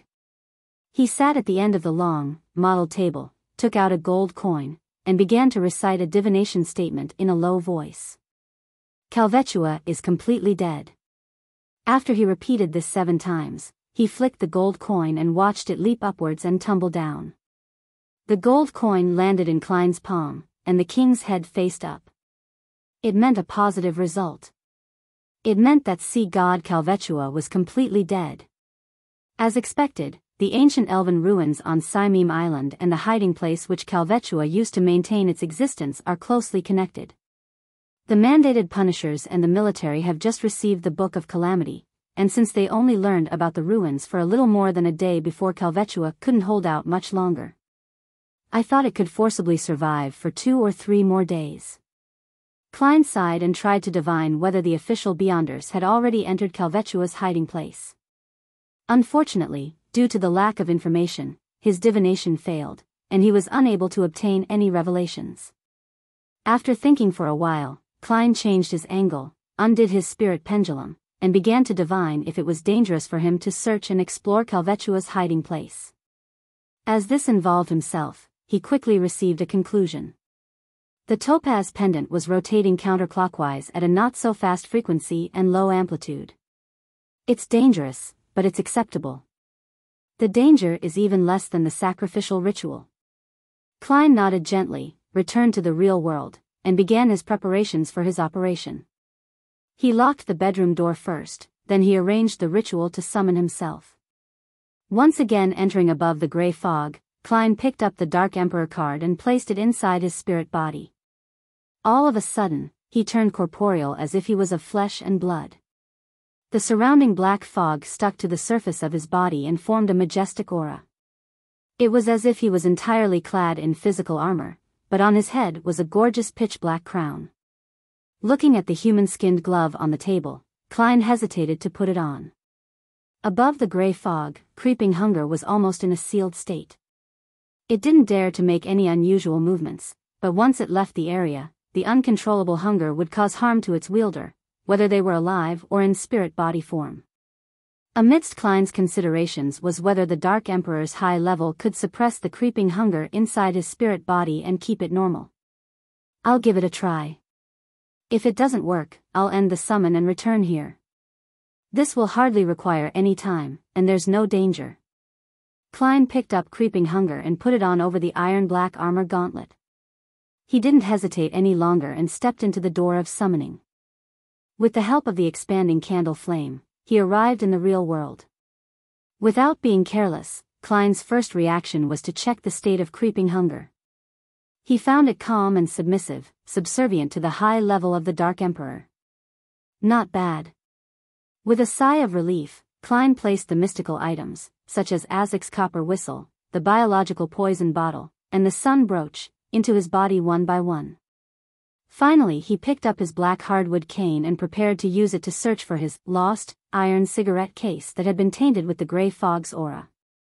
Of course, in order to find the place where Kalvetua was hiding, one had to first enter the spirit world and pinpoint the location from within.